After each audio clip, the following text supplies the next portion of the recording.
The desert claimed everything: blood, sweat, lives. Iraq, 1991. Operation Desert Phoenix.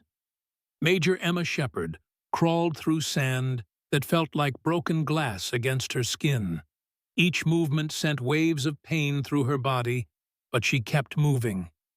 Behind her, a trail of blood marked her path like breadcrumbs in a deadly fairy tale. 6 hours earlier, her team had dropped into the extraction zone with clockwork precision. 6 Delta operators, the best America had to offer. Now 5 of them were dead, their bodies strapped to her back in a macabre daisy chain as she pulled them through enemy territory. The radio crackled with static. Emma pressed the transmitter against her blood-caked lips. Phoenix 6 to command. Team compromised. Request immediate extraction. Only silence answered. The same silence that had greeted them when they'd landed directly in an ambush. An ambush that shouldn't have been possible unless someone had leaked their insertion coordinates. Emma heard the distinctive whine of an Iraqi patrol vehicle somewhere to her east. She had 3 kilometers of open terrain to cross before reaching the emergency extraction point. 3 kilometers with 5 dead teammates and a bullet lodged somewhere near her kidney. "Not leaving you behind," she whispered to the bodies. "We all go home." The moon disappeared behind clouds, plunging the desert into darkness. Emma closed her eyes, relying on her training rather than vision, continuing the agonizing crawl toward salvation, 5 dead men in tow. Operation Desert Phoenix would be classified at the highest levels, buried under redactions and security clearances. The official report would list 6 operators killed in action. The truth was something else entirely. Something Emma Shepard would spend the next 18 months of her life hunting. Fort Davidson, 1993. 05:30 hours. The morning air held the bite of early autumn as 36 recruits stood in formation, dew soaking through their boots' breath, forming small clouds in the pre-dawn light. Among them stood a woman with short brown hair and eyes that seemed to catalog everything they saw. She wore the same uniform as everyone else, looked as uncomfortable and nervous as any other recruit. But something about the way she held herself, the precise, economical way she moved, set her apart from the others. On her paperwork, she was Casey Brennan, 26, civilian, with no prior military experience, degree in art history from a college no one had ever heard of. Just another face in the crowd of new recruits. In reality, she was Major Emma Shepard, decorated Delta Force operative presumed dead after Operation Desert Phoenix went catastrophically wrong 18 months earlier. The butterfly tattoo on her left collarbone remained hidden beneath her uniform. 6 tiny names were worked into the wing patterns, a date hidden in the body design. Staff Sergeant Michael Torres, Sergeant, First Class, David Kim, Specialist, Janet Rodriguez, Corporal Marcus Williams, Private First Class, Amanda Chen, Private Thomas Anderson, her team, her responsibility, her failure. Drill Sergeant Franklin Reed stalked the line of recruits like a predator assessing prey. His eyes lingered on Emma for a fraction of a second longer than the others, but his face betrayed nothing. "Welcome to Hell Week," Reed announced, his voice cutting through the morning stillness. "Half of you won't make it to graduation. The other half will wish you hadn't." Emma kept her expression blank as Reed delivered the standard intimidation speech. She had heard variations of it throughout her military career, had even delivered similar speeches herself when training new operatives. The familiarity of military routine was simultaneously comforting and dangerous. Comfort could lead to complacency. Complacency could blow her cover. And Emma couldn't afford that. Not when she was so close to finding the person who had betrayed her team. The barracks were exactly what Emma expected. Spartan, utilitarian. 36 bunks arranged in precise rows. 36 footlockers. 36 recruits trying not to look terrified. Emma methodically arranged her meager possessions according to regulation, muscle memory taking over, despite her efforts to appear as awkward as the other new recruits. When she realized her folding technique was too precise, she deliberately messed up her t-shirts, creating small imperfections that a civilian would make. "Nice ink." The voice came from behind her. Emma didn't jump, didn't spin around defensively as her training demanded. Instead, she turned slowly, careful to project the appropriate level of startled nervousness. Shane Blackwood stood behind her, arms crossed, a smirk playing at the corners of his mouth. He was tall, with the kind of physical confidence that came from never having it challenged. His eyes were fixed on the small portion of her tattoo visible above her tank top. "Thanks," Emma said, adjusting her shirt to cover the butterfly. "Didn't take you for the butterfly type," Blackwood continued, stepping closer into her personal space. "Most girls go for hearts or stars or their boyfriend's name." Emma noticed several other recruits watching the interaction. This was the first test. How she responded would set the tone for her entire time at Fort Davidson. "It's personal," she said, simply turning back to her footlocker. "Everything's personal here, Princess." Blackwood's voice hardened slightly. "We're going to be seeing a lot of each other over the next 8 weeks. Might as well share." Emma hesitated, then shrugged. "My sister loved butterflies. She died. The tattoo reminds me of her." The lie came easily. She had practiced it along with dozens of other fabrications that formed the backbone of her cover identity. The best lies contained elements of truth. Emma had lost people. The tattoo was a memorial, just not for a sister. "Sorry about your sister," Blackwood said, though his tone suggested otherwise.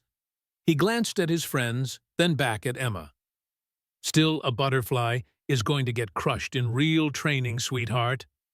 The words were designed to intimidate, to establish dominance. In another life, Emma would have broken his wrist for the way he was leaning into her space, for the condescension in his voice. Instead, she lowered her eyes and nodded. "Maybe," she said quietly. "Guess we'll see." Blackwood seemed disappointed by her response. He had been looking for fear or anger, something he could exploit. Emma's calm acceptance threw him off balance. "Yeah, I guess we will," he said, backing away. As he rejoined his friends, Emma heard him mutter, "That butterfly is going to get crushed in a real war." Emma continued arranging her footlocker, her movements deliberate and careful. She was aware of another recruit watching her from 2 bunks away. James Martinez, Hispanic, 5'10", athletic build. His eyes held something more than simple curiosity. Recognition, perhaps. Not of her specifically, but of something in the way she carried herself. Martinez had been watching her since formation. Emma made a mental note to be more cautious around him. Her cover identity needed to hold for at least another week, until she could access the secure communications room and verify her list of suspects. The butterfly tattoo pressed against her collarbone, a constant reminder of why she was here. 6 dead operators, 6 families given folded flags instead of their loved ones. 6 letters she had personally delivered, each one containing the same lies about heroism and sacrifice. The truth was far uglier. Someone at Fort Davidson had deliberately leaked classified intel that led directly to the ambush. Someone with high-level security clearance and access to Delta Force operational parameters. Someone who had murdered 6 American soldiers and nearly killed Emma herself. Someone who was about to discover that the ghost of Operation Desert Phoenix had returned to haunt them. "The hell were you in your previous life, Brennan? A mechanic?" Drill Sergeant Reed's voice boomed across the maintenance bay, causing several recruits to jump. Emma didn't flinch. She slid out from under the massive chassis of the M1A2 Abrams tank, wiping her hands on a rag that was already beyond salvation. "No, drill sergeant," she replied, careful to maintain proper military courtesy while still appearing like a civilian learning the protocols. "I just read the manual carefully." Reed circled her like a shark, his boots clicking against the concrete floor. Around them, the maintenance bay had gone silent. Wrenches stopped turning. Conversations died mid-sentence. "You just completed a full diagnostic on that Abrams in 47 minutes, Reed said, his voice carrying across the now silent bay. "The manual says it should take a minimum of 2 hours for a qualified mechanic." Emma felt the weight of 24 stares. Blackwood watched from his corner of the bay, his expression darkening with each word from Reed. She had made a mistake. In her determination to complete the assignment correctly, she'd forgotten to factor in the time a normal recruit would need. "I followed the manual, drill sergeant," Emma said, keeping her voice steady. "Perhaps I read faster than average." A few snickers rippled through the watching recruits. Reed's eyes narrowed. "Reading faster, right." His voice dripped with skepticism. "And I suppose that explains how you knew to check the turret drive motor without consulting the troubleshooting flowchart, or how you identified that hydraulic leak by sound alone from 30 feet away." The questions hung in the air like accusations. Emma could feel her cover story fraying at the edges. She could tell Reed the truth, could explain that she'd spent 18 months keeping Abrams tanks running in conditions that would make this climate-controlled bay seem like paradise. Could explain that the sound of a failing hydraulic line was burned into her memory, along with a dozen other mechanical signatures that meant the difference between mission success and body bags. Instead, she said, "Lucky guess, drill sergeant." Reed stared at her for a long moment, his jaw working like he was chewing tobacco. Finally, he nodded toward the tank. "Lucky guess, right? Well, let's see how lucky you are when that tank needs to pass combat readiness inspection in 6 hours. Any mistakes come back on your head, Brennan. Remember that." As he stalked away, the whispers started. Not the cruel laughter from earlier encounters with Blackwood, but something more insidious. Doubt, suspicion. The kind of talk that followed soldiers who seemed too prepared, too skilled, too ready for things they shouldn't know how to handle. Blackwood pushed off from the tool rack where he'd been leaning, his earlier humiliation forgotten in the face of this new opportunity. "Beginner's luck," he announced to anyone within earshot. That's all it was. Give her something really challenging and watch her fall apart like wet tissue paper. But James Martinez, who'd been working on the tank next to Emma's, had seen something the others missed. He'd seen her hands move with absolute certainty as she'd navigated the Abrams complex systems. He'd seen her pause at exactly the right moments, listening to mechanical sounds that meant nothing to him but clearly spoke volumes to her. Most importantly, he'd seen the way her fingers had automatically found the butterfly tattoo when Reed started asking questions like she was drawing strength from something they couldn't see. Emma felt Martinez's eyes on her as she returned to work on the tank. She needed to be more careful. The mission was too important to risk exposure this early. 6 dead operators deserved better than a blown cover because she couldn't pretend to be bad at tank maintenance. The butterfly tattoo pressed against her collarbone, a silent reminder of promises made and prices paid. The secure phone booth outside the PX was emptier than Emma would have liked. She wanted crowds, wanted the background noise of dozens of conversations to mask her own. Instead, she had the relative quiet of late evening, with only a few soldiers milling about nearby. She dialed a number from memory, one that wouldn't appear in any official record, then entered a 16-digit code when prompted. The line clicked 3 times before connecting. "Weather forecast," a gruff voice asked. "Partly cloudy, with a chance of vultures," Emma replied, completing the authentication protocol. "Report?" The voice belonged to William Old Bull Harrison, retired colonel and Emma's only point of contact with the outside world. At 68, Harrison should have been enjoying retirement. Instead, he was running point on an unsanctioned counterintelligence operation that officially didn't exist. "I've narrowed the list to 3 primary suspects," Emma said, keeping her voice low. "Victor Reeves, Lieutenant Colonel, Intelligence Division; Sarah Mitchell, Captain, Communications; and Thomas Grant, Base Commander." Evidence: Reeves has unexplained gaps in his schedule that align perfectly with known intelligence leaks. Mitchell processed the communication encryptions for Phoenix and 3 other compromised operations. Grant signed off on all personnel transfers that placed specific individuals in position to access classified intel. Harrison was silent for a moment, processing the information. Emma could almost see him in her mind's eye, sitting in his cluttered home office walls, covered with maps and photographs, making notes in his precise handwriting. "Be careful with Reeves," Harrison finally said. "He's got a protege on base, recruit named Blackwood, former Force Recon washout with an attitude problem." Emma felt a chill run down her spine. "Blackwood is in my training unit. He's been riding me since day 1. "Coincidence.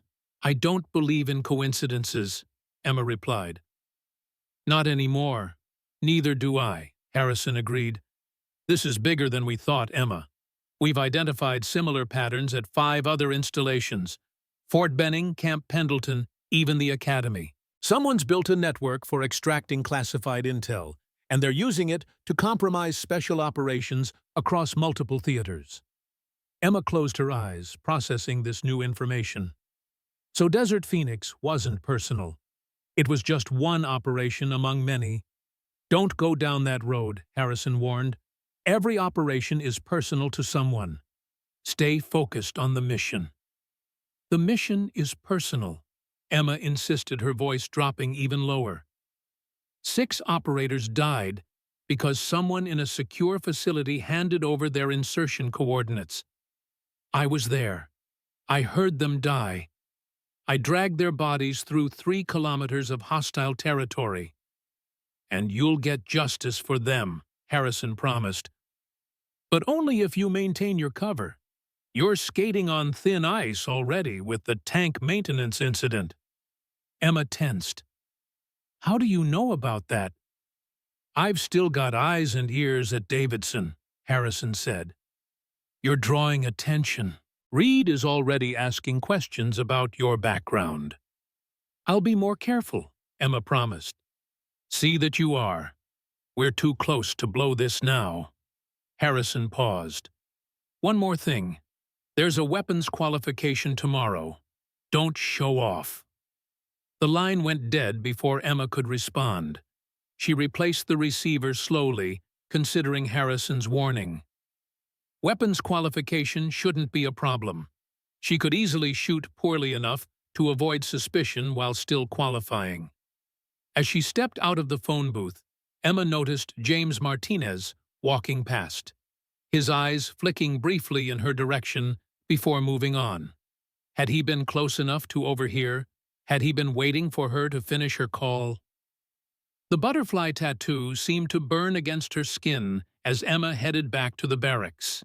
6 names, 6 dead operators, 6 reasons to maintain her cover no matter the cost. The mission was too important to fail now. The firing range echoed with the sharp crack of M16s as recruits worked through their qualification course. Emma had positioned herself in the middle of the pack, deliberately missing enough shots to place her in the upper average rather than the expert category that would have come naturally.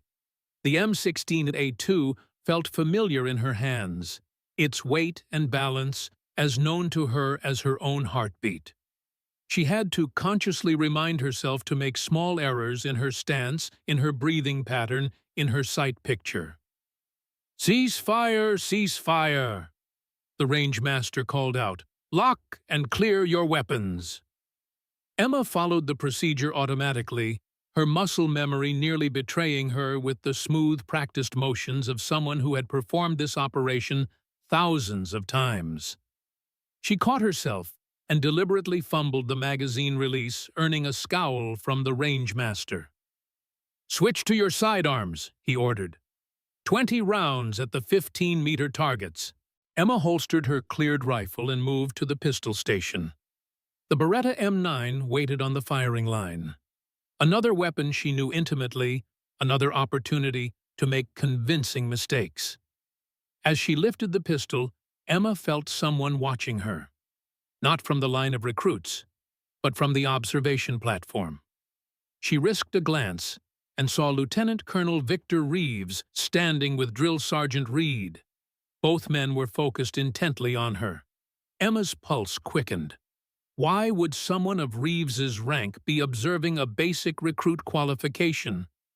The answer was obvious and troubling. Her cover was already suspect.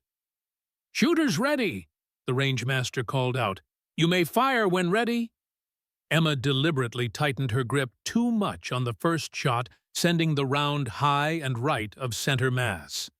Her second shot was better, but still not the bullseye she could have achieved with her eyes closed. She continued this pattern of controlled mediocrity through 15 rounds. Then the wind changed.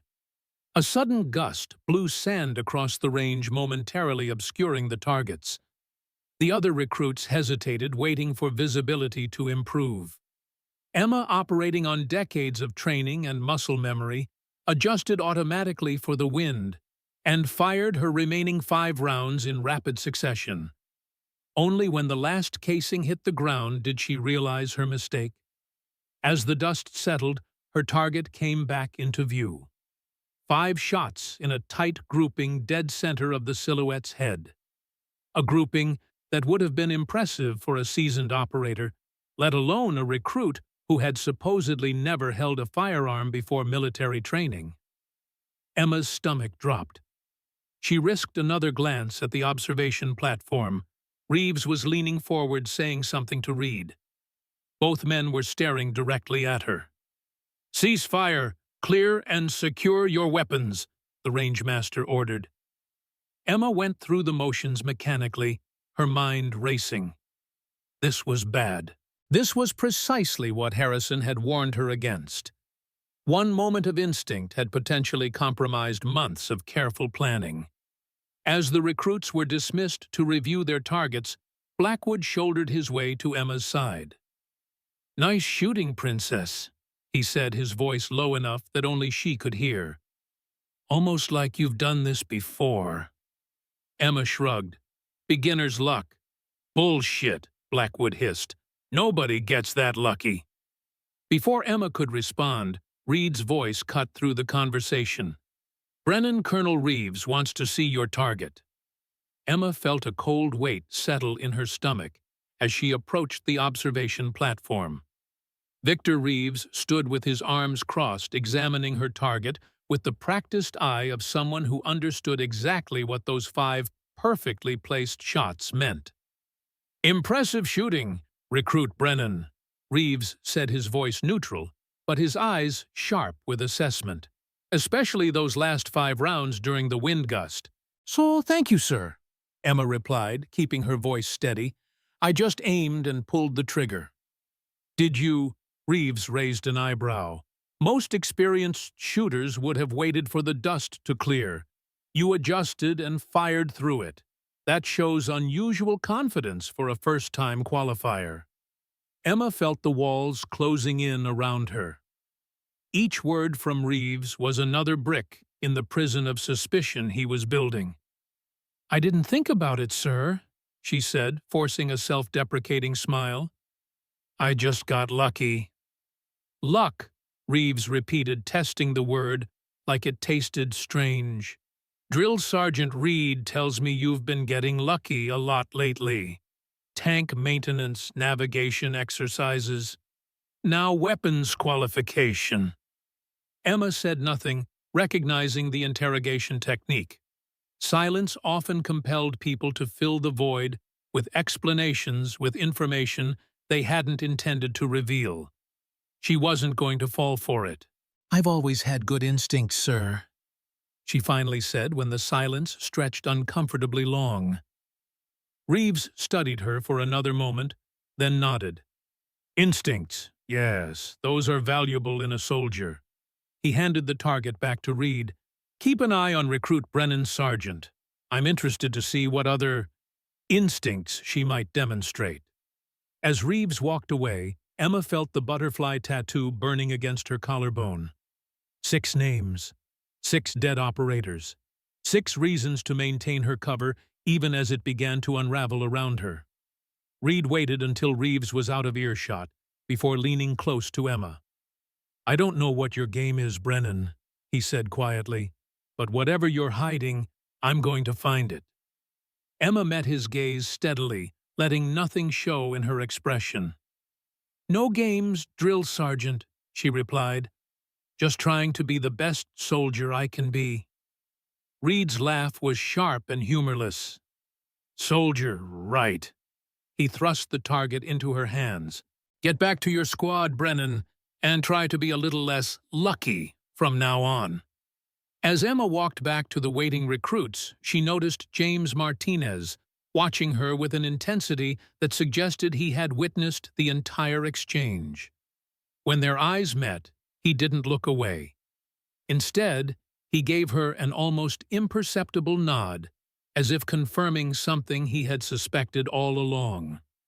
The butterfly tattoo pressed against her skin, a silent reminder of why she was here and what was at stake. Her cover was fraying threads of suspicion pulling loose with each lucky demonstration of skills she shouldn't possess. Emma had less time than she'd thought. She needed to accelerate her investigation before Reeves or Reed could expose her true identity. 6 dead operators were counting on her. She wouldn't let them down again. The rain fell in sheets across the obstacle course, turning the already challenging terrain into a nightmare of mud, standing water, and treacherous footing. The kind of conditions that separated the committed from the casual, the warriors from the weekend adventurers. Emma stood at the starting line, with 11 other recruits, her uniform already soaked, despite the waterproof poncho that hung uselessly from her shoulders. The butterfly tattoo was completely hidden beneath layers of wet fabric, but she could feel its weight anyway, pressing against her collarbone like a reminder of promises made and prices paid. Listen up, maggots! Drill Sergeant Reed's voice cut through the sound of rain hammering against metal obstacles. This course is designed to break you. It's designed to find every weakness, every shortcut you've ever taken, every lie you've told yourself about being tough enough for this job. Half of you will fail. The other half will wish you had. Blackwood stood 3 positions down the line, his earlier bravado somewhat dampened by the conditions but still intact. He caught Emma's eye and mouthed a single word. Princess. The smile that accompanied it promised that her earlier luck in the maintenance bay and shooting range wouldn't save her here. The starting whistle screamed across the training ground, barely audible above the storm. Emma launched herself forward with the others, her boots finding purchase on surfaces that seemed determined to send her sprawling. The first obstacle was a rope climb over a wall that had become a waterfall, the rope itself slick and treacherous. She watched 2 recruits ahead of her lose their grip and crash back to the starting platform before pulling herself up with movements that were economical and precise. Too precise. Emma deliberately slowed her ascent, mimicking the struggle of the other recruits who were managing to make progress. James Martinez had positioned himself near the middle of the pack, but his attention wasn't on his own performance. He was watching Emma navigate the course with the same uncomfortable precision she'd shown in the maintenance bay and shooting range. When they reached the navigation segment where recruits were supposed to use compass and map to find a series of checkpoints in the driving rain, Emma barely glanced at her compass before striking out into the storm. She moved through the course like she'd memorized it, taking routes that seemed random but somehow always led to the fastest times. When visibility dropped to less than 10 yards in the worst of the rain, she adjusted her pace but never her direction. When the ground turned from mud to standing water, to something that was more swamp than terrain, her footing remained sure while others floundered. But it was at the 7th checkpoint, hidden behind a cluster of concrete barriers designed to simulate urban warfare conditions, that Martinez saw something that made his blood run cold. As they approached the obstacle, the unmistakable sound of helicopter rotors cut through the rain. Training exercise noise, nothing more. But Emma's reaction was instantaneous and terrifying in its perfection. She hit the ground in a defensive position so smoothly it looked choreographed, her body finding cover behind the concrete barriers with the kind of muscle memory that only came from real combat. She was back on her feet before anyone else had even processed what they'd heard. Martinez had seen enough. The way she'd moved wasn't something you learned in basic training. It wasn't something you picked up from manuals or simulator time.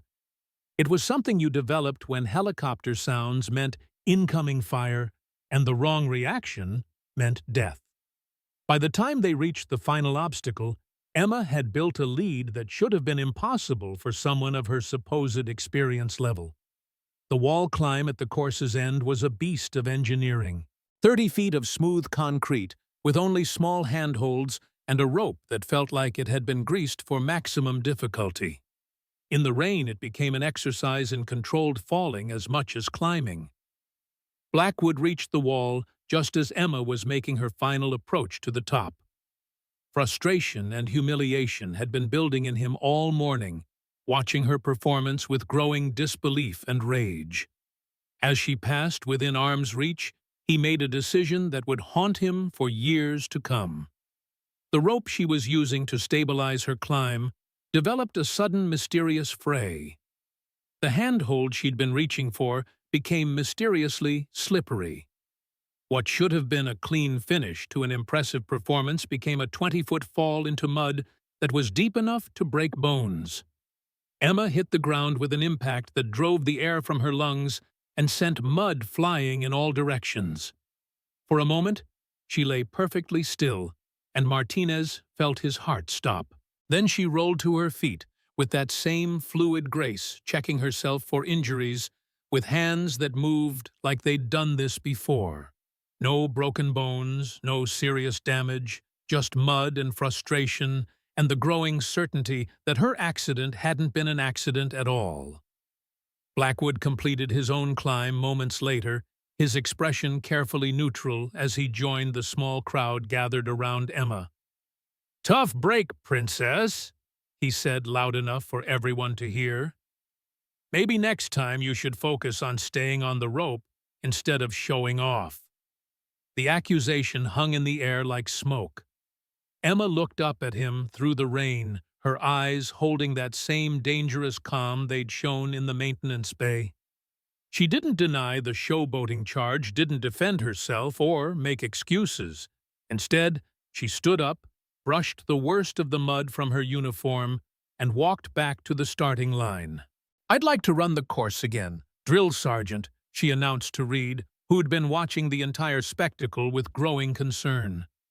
Reed looked at her like she'd suggested they all go for a picnic. "Again, Brennan. You just fell 30 feet. You should be in the medical tent, not asking for seconds." "I'm fine, Drill Sergeant. I'd like to run it again." Something in her tone made the other recruits step back. Blackwood's smile faltered slightly as he realized he might have pushed the wrong person too far, but it was too late to back down now.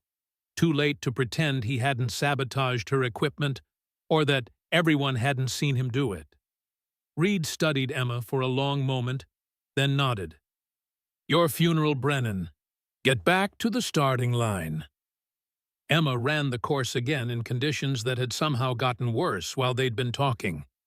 This time she completed it in a time that broke the facility record by 47 seconds.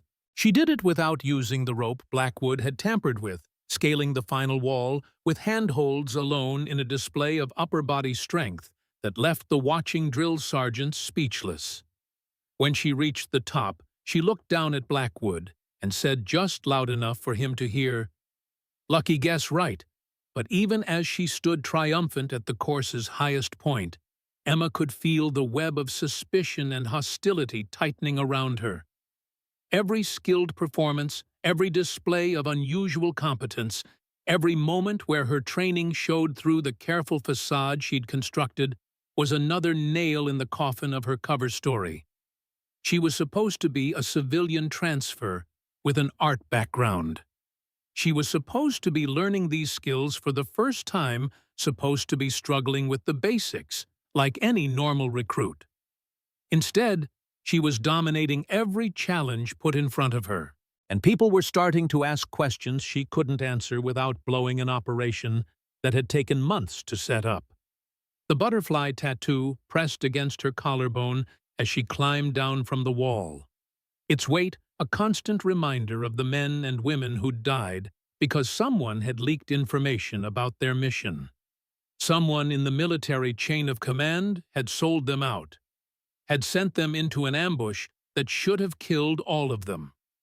She'd survived but barely, and only because she'd been willing to sacrifice everything, including her military career, to get her people home. Now she was back, hunting the same enemy that had nearly killed her team, and they were starting to hunt her in return. As Emma walked past the gathered recruits, their expressions ranged from awe to suspicion to outright hostility. Only James Martinez looked at her with something approaching understanding, as if he'd finally confirmed a theory he'd been developing since their first day at Fort Davidson. The mission was reaching a critical phase.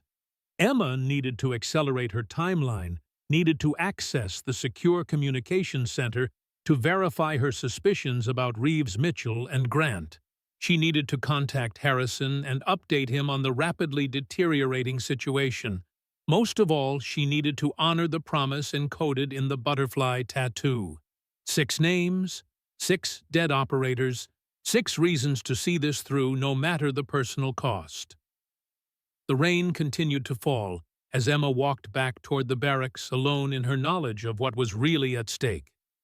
Behind her, the whispers began, theories and accusations taking shape in the minds of those who had witnessed her impossible performance. The storm that would define the next phase of Emma's time at Fort Davidson was already building on the horizon, dark clouds gathering in the form of whispered conversations and suspicious glances. But for now, she simply kept walking, her posture perfectly straight, despite the mud and exhaustion leaving only the sound of precise expert movements and the faint outline of butterfly wings visible beneath her soaked uniform. The rain refused to relent.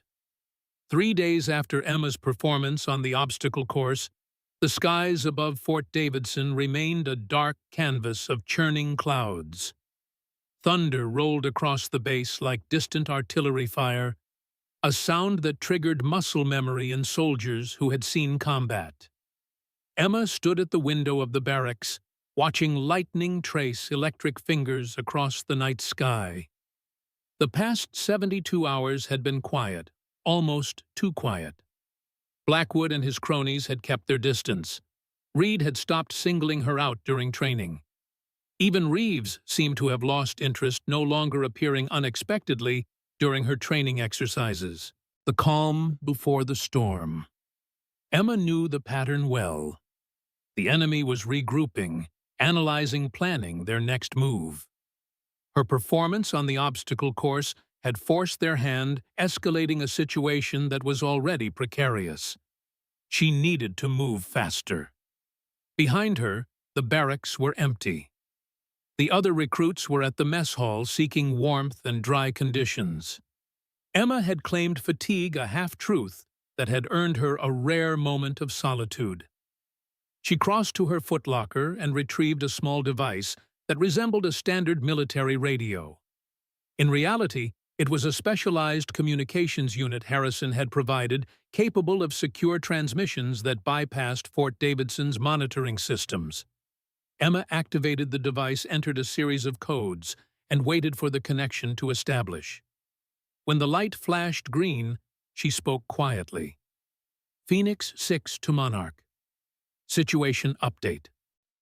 The response came almost immediately, Harrison's gravelly voice filling the small speaker. Copy Phoenix 6. Go ahead. Cover compromised at multiple levels. Reeves has taken direct interest. Reed is suspicious. Several recruits have witnessed skills inconsistent with my cover story. A pause, then assessment. I have 72 hours maximum before someone escalates to formal investigation. Harrison sighed, the sound crackling through the speaker. Understood. New intelligence suggests Torres may be alive. Emma froze, her fingers tightening around the device.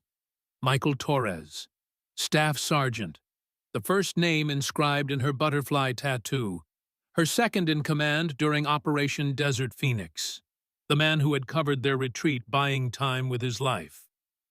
Confirm last transmission, Emma said, her voice barely a whisper. Intelligence indicates Torres survived the ambush. He's been held at a secure medical facility under guard. We're working to verify and locate. Emma closed her eyes, processing this information. If Torres was alive, it changed everything.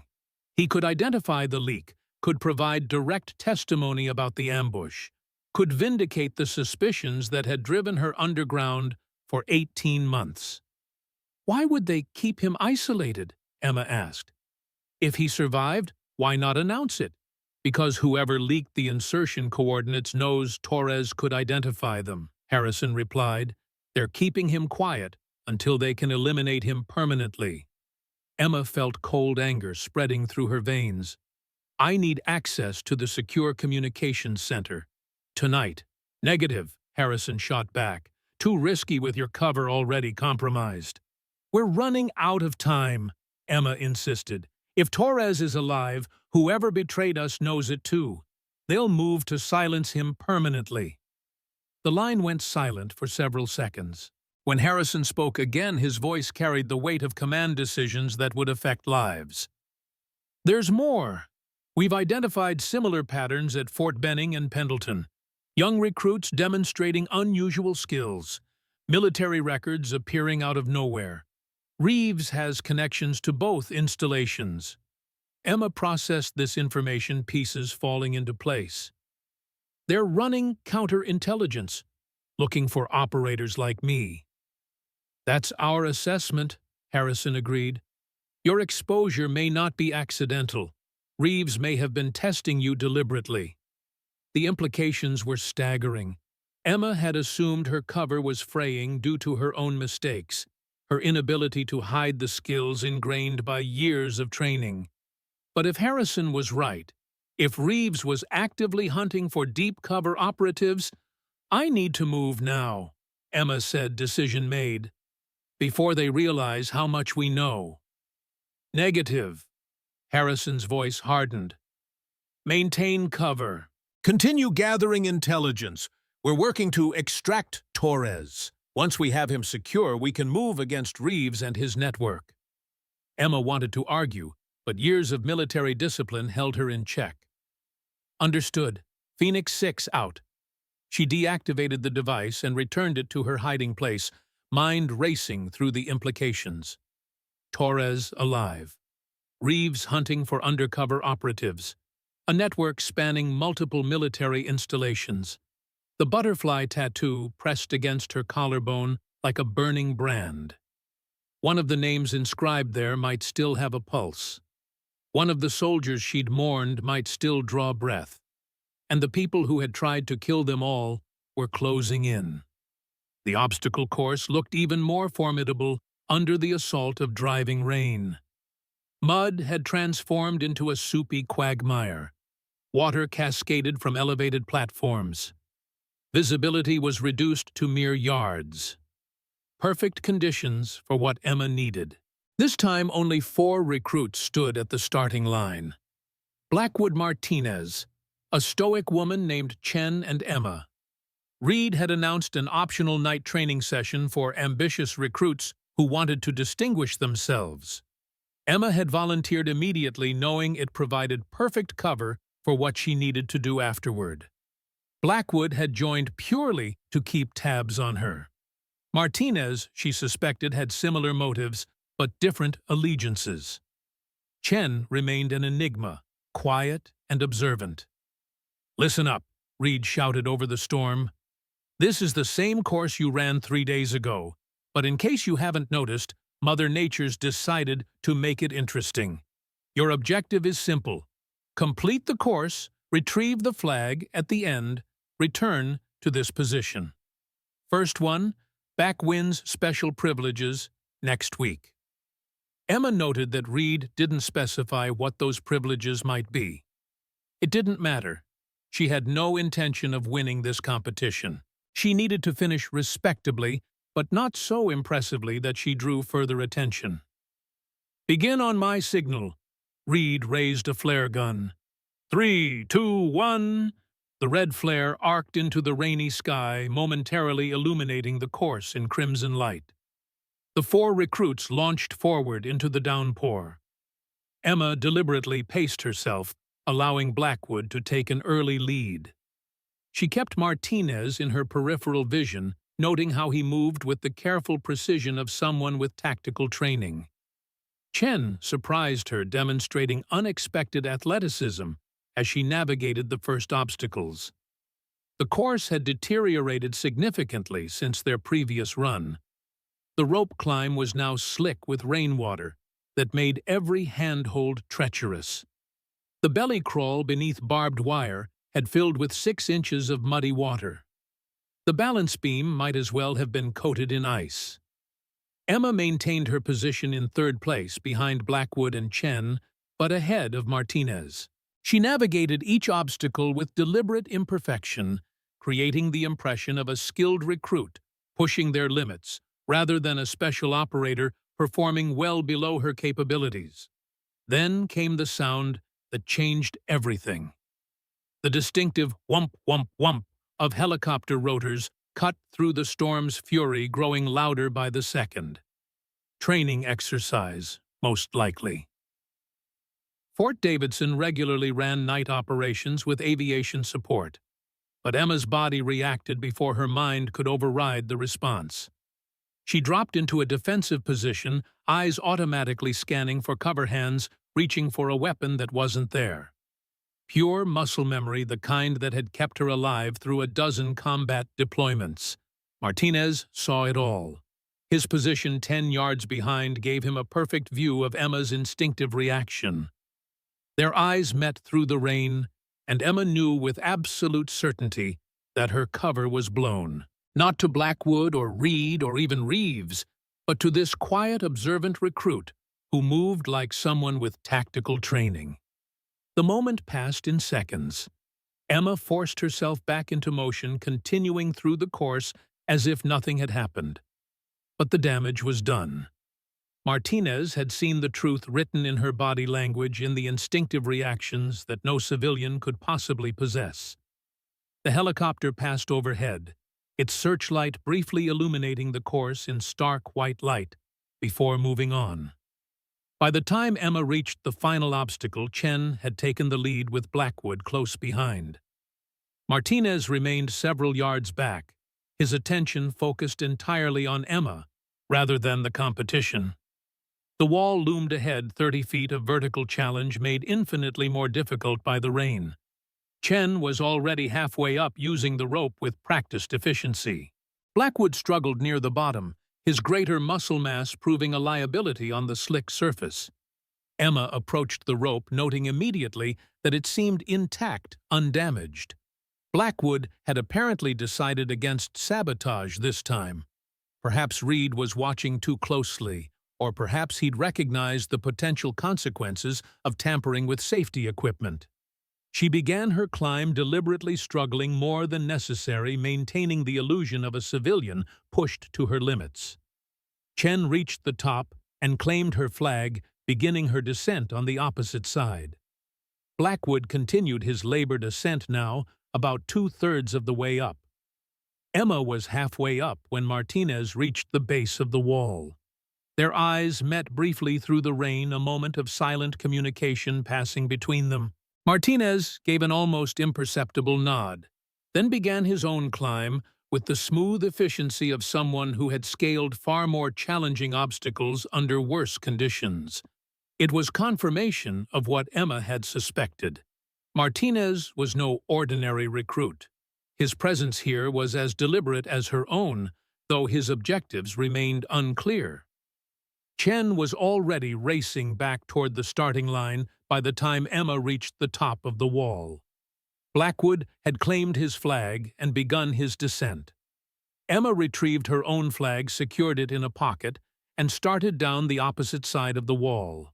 Her plan required her to finish this course, return to the barracks for a quick shower, then use the 2 hours of free time before lights out to access the communication center. The building would be minimally staffed during the evening meal. With luck, she could get in and out without being noticed. Emma reached the ground and began the run back to the starting point. Chen had already finished standing with Reed under a small shelter that offered minimal protection from the rain. Blackwood was perhaps 50 yards ahead of her, struggling through mud that seemed to grow deeper with each step. Martinez was close behind, maintaining a constant distance that suggested he was monitoring rather than competing. Emma pushed forward, careful to demonstrate appropriate fatigue without excessive drama. When she crossed the finish line, Reed barely acknowledged her third-place finish. His attention focused on Chen, who stood impassively receiving instructions about her reward. Blackwood collapsed dramatically onto the ground, chest heaving with exertion both real and performed. "Hit the showers," Reed ordered the group. "Chow until 1900, then free time until lights out at 2200. Chen, report to the senior drill instructor's office at 1930 for your assignment." Emma nodded acknowledgement and turned toward the barracks, mind already plotting her next moves. The communications center closed to general personnel at 1800, but remained operational for command staff around the clock. Security would be minimal during the dinner hour. If she timed it correctly, she could access the files she needed and be back in the barracks before anyone noticed her absence. As she walked away, she felt Martinez's eyes on her back. Another complication, another variable she hadn't accounted for. She would need to deal with him soon, determine whether he was ally or enemy in this increasingly complex operation. The butterfly tattoo pressed against her skin, one of its names now carrying a question mark instead of a period. Michael Torres. Alive, if so in danger, if so a priority that superseded even her investigation. Emma increased her pace slightly mentally, calculating times and distances. She had work to do, people to save, a conspiracy to unravel, and less time than she'd thought. The communications center occupied a small, nondescript building near the center of Fort Davidson. From the outside, it resembled any other administrative facility on base. Inside it housed some of the most sophisticated equipment in the U.S. military arsenal, connecting Fort Davidson to the global military communications network. Emma approached casually, wearing standard PT gear and carrying a folder of papers that suggested official business. Her hair was still damp from the quick shower, her expression neutral but purposeful. Just another soldier with an administrative task to complete before the end of the day. The main entrance required a key card that Emma didn't possess. But her research had identified a service entrance on the building's east side used primarily by maintenance personnel. Security there relied on a simple keypad lock, the code for which changed monthly according to a predictable pattern. Emma rounded the corner, verified no one was watching, and approached the service door. The keypad was standard military issue, the kind she'd bypassed dozens of times during operations.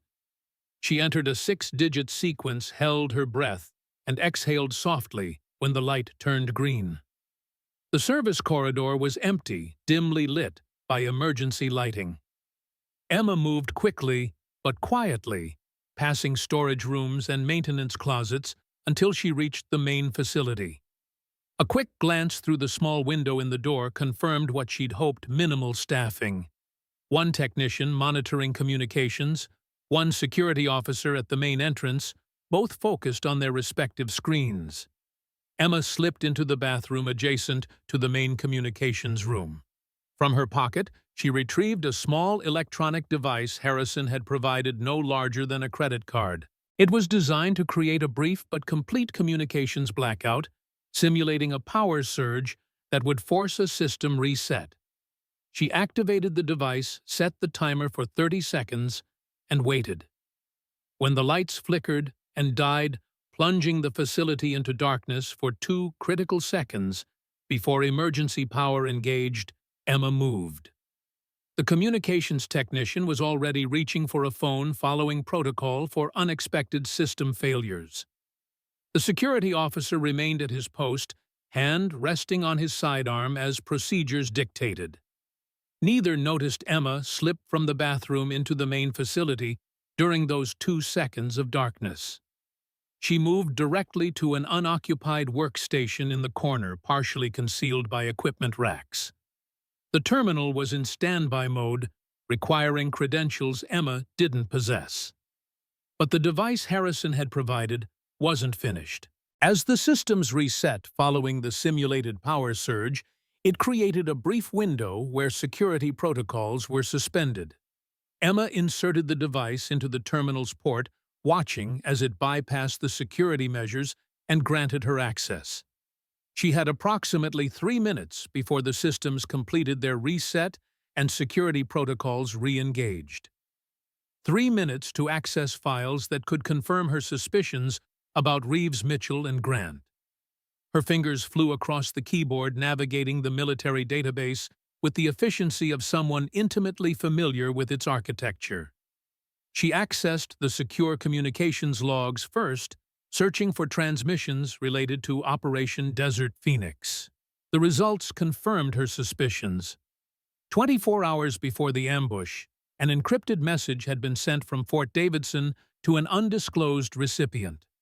The sender's credentials belonged to Sarah Mitchell, communications officer. The message contents were classified, but the timing alone was damning. Emma continued her search, accessing personnel files next. She confirmed that Torres was listed as killed in action, his body never recovered. Official reports stated that all 6 Delta operators had died in the ambush.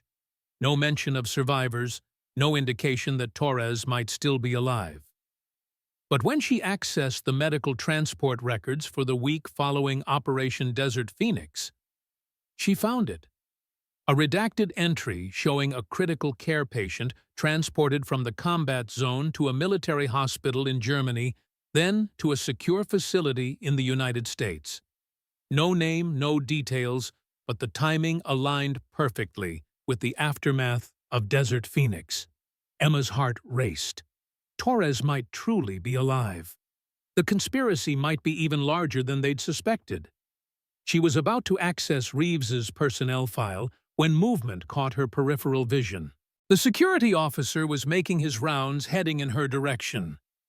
Emma quickly closed the files, removed Harrison's device, and slipped beneath the desk, pressing herself into the shadows. The officer passed within feet of her position, his flashlight beam sweeping the area briefly before moving on. Emma remained motionless, controlling her breathing, waiting for the opportunity to exfiltrate. When the officer returned to his post, Emma prepared to move.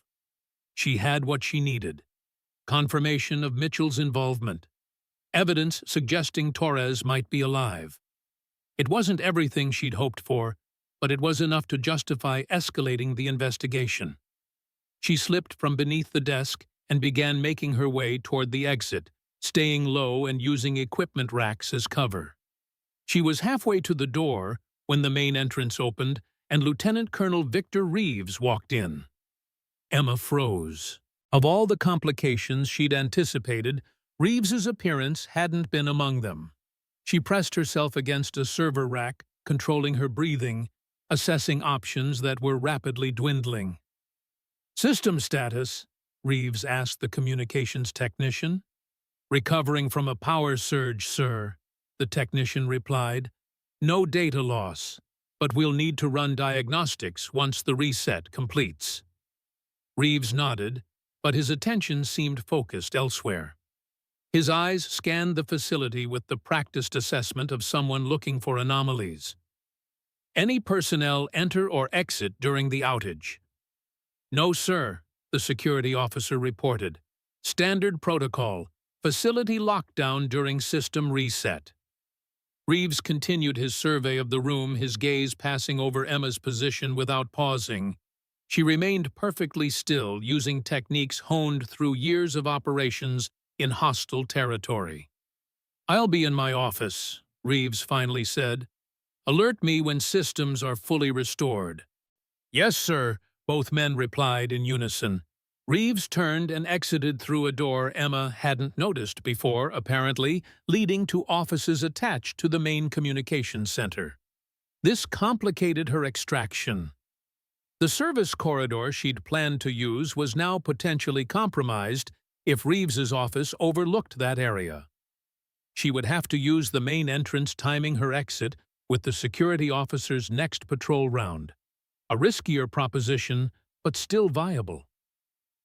Emma waited, controlling her breathing, reviewing mental maps of the facility. When the officer began his next patrol circuit, moving away from the main entrance, she made her move. She slipped from behind the server rack, crossed to the main entrance in 5 silent steps, and exited the facility with fluid efficiency. The night air hit her face as she stepped outside, rain still falling steadily across the base. Emma maintained a casual pace as she walked away from the communications center, resisting the urge to run. Running attracted attention. Walking purposefully did not. She was just another soldier completing an errand, nothing to notice, nothing to remember. She was halfway back to the barracks when she sensed rather than saw movement behind her. Someone following, maintaining distance, matching her pace. Emma continued walking normally, though her senses heightened to full alert. When she passed a darkened building, she suddenly changed direction, stepping into the shadows. Her follower appeared seconds later, scanning for her body language, betraying both training and caution. James Martinez, no longer bothering to conceal his interest or his capabilities. "Recruit Brennan," he said quietly, stepping into the shadows with her. "Or should I say Major Shepard?" Emma felt ice form in her veins. Her cover was completely blown.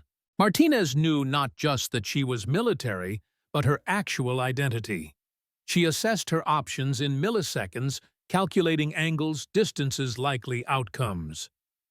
"Military police," Martinez said, answering her unasked question. "Special Investigations Division. I've been tracking information leaks at Fort Davidson for 6 months." Emma remained silent, neither confirming nor denying her identity. Martinez could be testing her fishing for admission, or he could be exactly what he claimed. Either way, speaking would only complicate an already precarious situation. "The helicopter reaction confirmed what I suspected," Martinez continued. "No civilian flinches like that. Only someone who's been in hot zones, who's had those sounds associated with danger. You're military, special operations based on your skill set. And you're here undercover, which means you're hunting the same prey I am." Emma studied him, looking for tells for the micro-expressions that would reveal deception. She found none. Either Martinez was telling the truth, or he was exceptionally well-trained in counterintelligence. "You accessed the communications center during dinner," he stated. "Not a question. Found something interesting." "Why are you following me?" Emma finally asked, her voice neutral. "Because someone at Fort Davidson is selling military secrets," Martinez replied. "And you might be part of that network, or you might be trying to stop it. I needed to know which." "And your conclusion?" Martinez smiled slightly. If you were part of the leak, you wouldn't have accessed the communication center the way you did. You'd have legitimate credentials, authorized access. You're operating outside official channels, which means you're not working with whoever compromised this base. His logic was sound. Emma reassessed her options. Martinez could be a valuable ally or a dangerous complication. The mission parameters hadn't accounted for another undercover operative with overlapping objectives.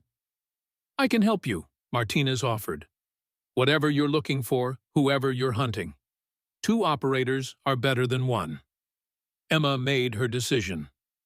"Walk with me," she said, stepping out of the shadows and resuming her path toward the barracks. Martinez fell into step beside her, matching her casual pace. "Operation Desert Phoenix," Emma said quietly, testing his reaction. 18 months ago, 6 Delta operators ambushed on insertion, all killed in action. Martinez's remained neutral. "I know the file. Classified operation, minimal details, released even within military channels. Officially, all operators lost, no survivors." "There was a survivor," Emma said. Martinez glanced at her sharply, but didn't break stride. "You?" Emma nodded almost imperceptibly. "And possibly one other. Staff Sergeant Michael Torres. Intelligence suggests he may be alive, held in a secure medical facility." Martinez processed this information, his training evident in how quickly he adapted to new data. "And you believe someone at Fort Davidson leaked information that led to the ambush?" "I know they did," Emma replied. "And I just confirmed Sarah Mitchell, communications officer, sent an encrypted message to an unknown recipient 24 hours before the operation." Martinez whistled softly. "That's significant, but not conclusive. Mitchell processes hundreds of communications daily." "The timing is too perfect to be coincidence," Emma insisted. "And she's connected to 3 other compromised operations. Beyond that, I've found evidence suggesting Torres is alive, which means whoever betrayed us knows he could identify them." They reached the barracks area, stopping at a point where their paths would naturally diverge. Rain continued to fall around them, providing both concealment and privacy for their conversation. "I need to report this up my chain," Martinez said. "My handler needs to know about Mitchell, about Torres." Emma shook her head. "Not yet. We don't know how high this goes. Your handler could be compromised." "And yours couldn't," Martinez challenged. "Mine is outside the military structure," Emma replied. "Retired, operating unofficial channels." Martinez considered this. "Harrison," he said finally. "Colonel William Harrison, retired Special Operations Commander with a reputation for bending rules. Rumored to still have connections throughout the intelligence community." Emma's surprise must have shown on her face, because Martinez smiled slightly. "Part of my job is knowing the unofficial networks. Harrison's been suspected of running unsanctioned operations for years, though no one's been able to prove it." "He's clean," Emma said firmly, "and he's the only one I trust completely in this operation." "Fair enough," Martinez conceded. "So what's our next move?" Emma paused, considering the implications of including Martinez in her plans. Trust was a luxury she couldn't afford, but resources were limited and time was running out. If Torres was alive, his safety had to be the priority. "We need to confirm Torres's location," she said finally, "and we need to understand the full scope of this conspiracy. It's bigger than just Mitchell. Reeves and Grant are both connected, and there are similar patterns at other installations." Martinez nodded. "I can help with that. I have access to secure channels my cover identity provides. We can cross-reference intelligence, identify the network's structure." "Tomorrow morning," Emma decided. 0500 at the motor pool, before first formation." "I'll be there," Martinez promised. He turned to go, then paused. That tattoo, the butterfly, it's not for your sister, is it? Emma touched her collarbone reflexively, feeling the outline of the butterfly through her wet shirt. No, it's for them, my team. Their names are in the wings. Torres Kim Rodriguez, Williams Chen Anderson. Martinez nodded understanding in his eyes. We'll find Torres, and we'll make whoever did this pay. As he walked away, Emma felt the weight of the butterfly tattoo against her skin. 6 names, 6 operators, 1 possibly still alive. 1 mission that had evolved from intelligence gathering to rescue operation. The rain continued to fall as Emma made her way back to the barracks, her mind processing new variables, new possibilities. Martinez was an unexpected ally, potentially valuable, but not yet fully trusted. The intelligence she'd gathered confirmed her suspicions about Mitchell, but raised new questions about the scope of the conspiracy. And somewhere Michael Torres might still be drawing breath, his life hanging in the balance as the very people who had betrayed him hunted for a way to silence him permanently. The mission parameters had changed. The timeline had accelerated. The stakes had risen. Emma slipped into the barracks, her wet clothes providing perfect explanation for her absence. As she changed into dry gear, she felt the other recruits watching her, speculating about her performance on the night course, oblivious to the real operation unfolding around them. The butterfly tattoo pressed against her skin, a reminder of promises made and debts unpaid. One of those names might still have a chance. One of those operators might yet come home alive. Emma had failed her team once. She would not fail them again. Sarah Mitchell moved through the officers' mess with the confident efficiency that had become her trademark. At 34, she was one of the youngest officers to hold her position, respected for her technical expertise and attention to detail.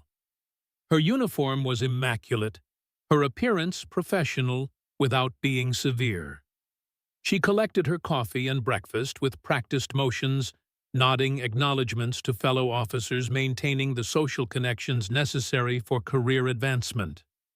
When she reached Victor Reeves's table, she paused, waiting for his gesture of invitation before taking a seat across from him.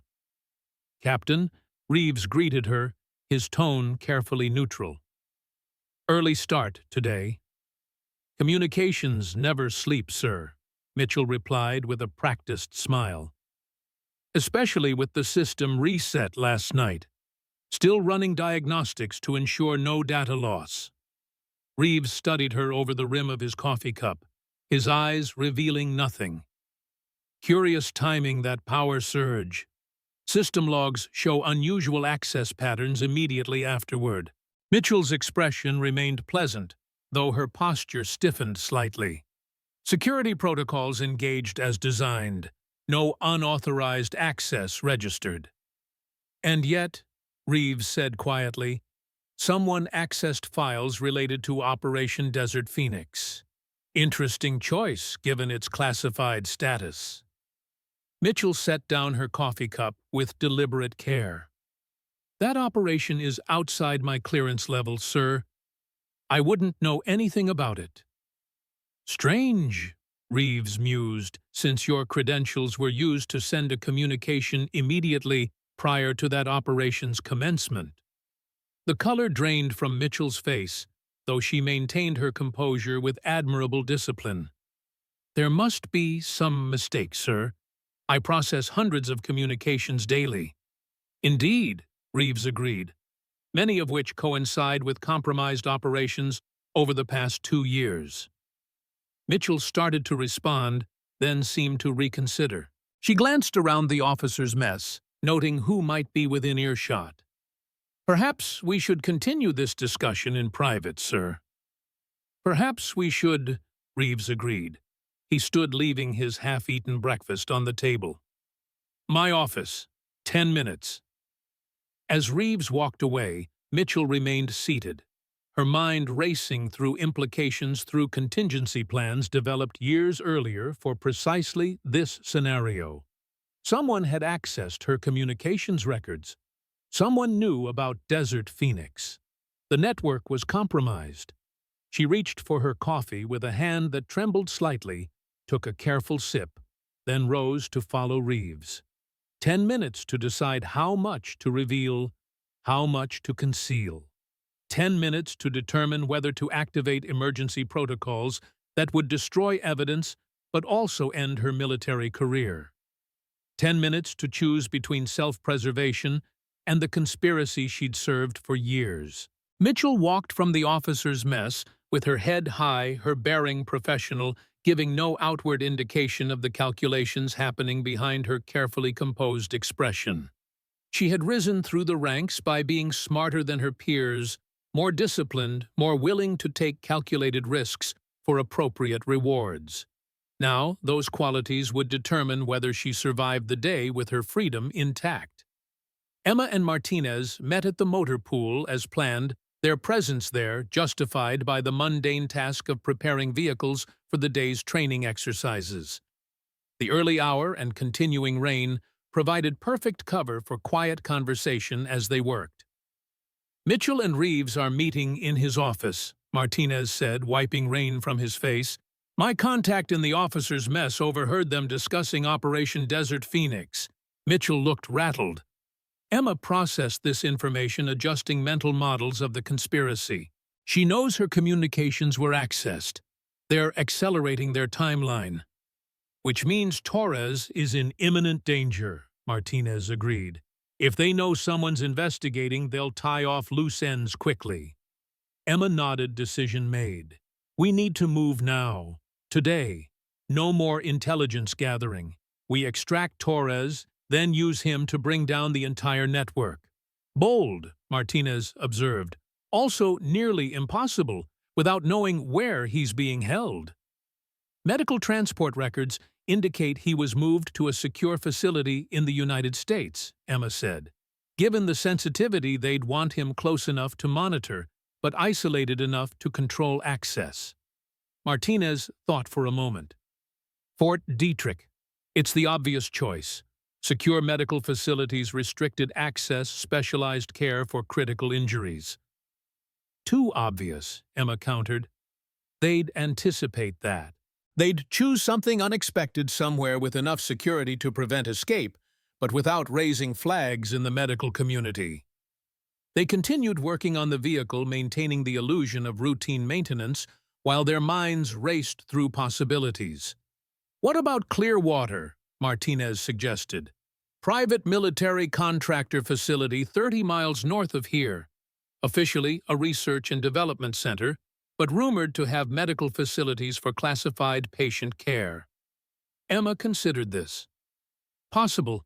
Reeves has connections to several private military contractors. Personnel records show he consulted for 3 of them during temporary duty assignments." "Including Clearwater," Martinez confirmed. 2 TDY assignments in the past 18 months, both following compromised operations." The pieces were fitting together, forming a picture more complex and disturbing than Emma had initially suspected. Not just a leak within military channels, but a connection to private contractors. Not just compromised operations, but potentially a systemic effort to extract and sell military intelligence. "We need transportation," Emma said, decision made. "And we need to move before Reeves and Mitchell realize their security is compromised." Martinez nodded toward the Humvee they'd been maintaining. "This vehicle will be assigned to training exercises at the North Range today. We could requisition it for a supply run, be off base, before anyone realizes we're gone." "Too conspicuous," Emma countered. "We need something civilian, something that won't attract attention on public roads." Martinez thought for a moment. "Motor officer keeps a personal vehicle in the maintenance bay. Ford F-150 nondescript, perfect for blending in. Keys in his desk drawer." Emma raised an eyebrow. "You've been planning an exit strategy. Standard procedure for undercover operations. Martinez replied with a slight smile. Always have a way out. Emma nodded appreciation for his forethought. We'll need weapons. That I can provide, Martinez said. My cover includes access to the armory for range qualification supervision. I can sign out sidearms and a limited amount of ammunition without raising flags. Do it, Emma decided. 1,100 hours. Most personnel will be at training exercises or lunch. We take the truck head for Clearwater Extract Torres if he's there. And if he's not, then we've burned our cover for nothing, Emma admitted. But if he is there, if we can get him out, it changes everything. His testimony could bring down the entire network. Martinez considered the plan, weighing risks against potential rewards. Harrison should know about this. If we disappear, he needs to understand why. Emma nodded agreement. I'll contact him before we move.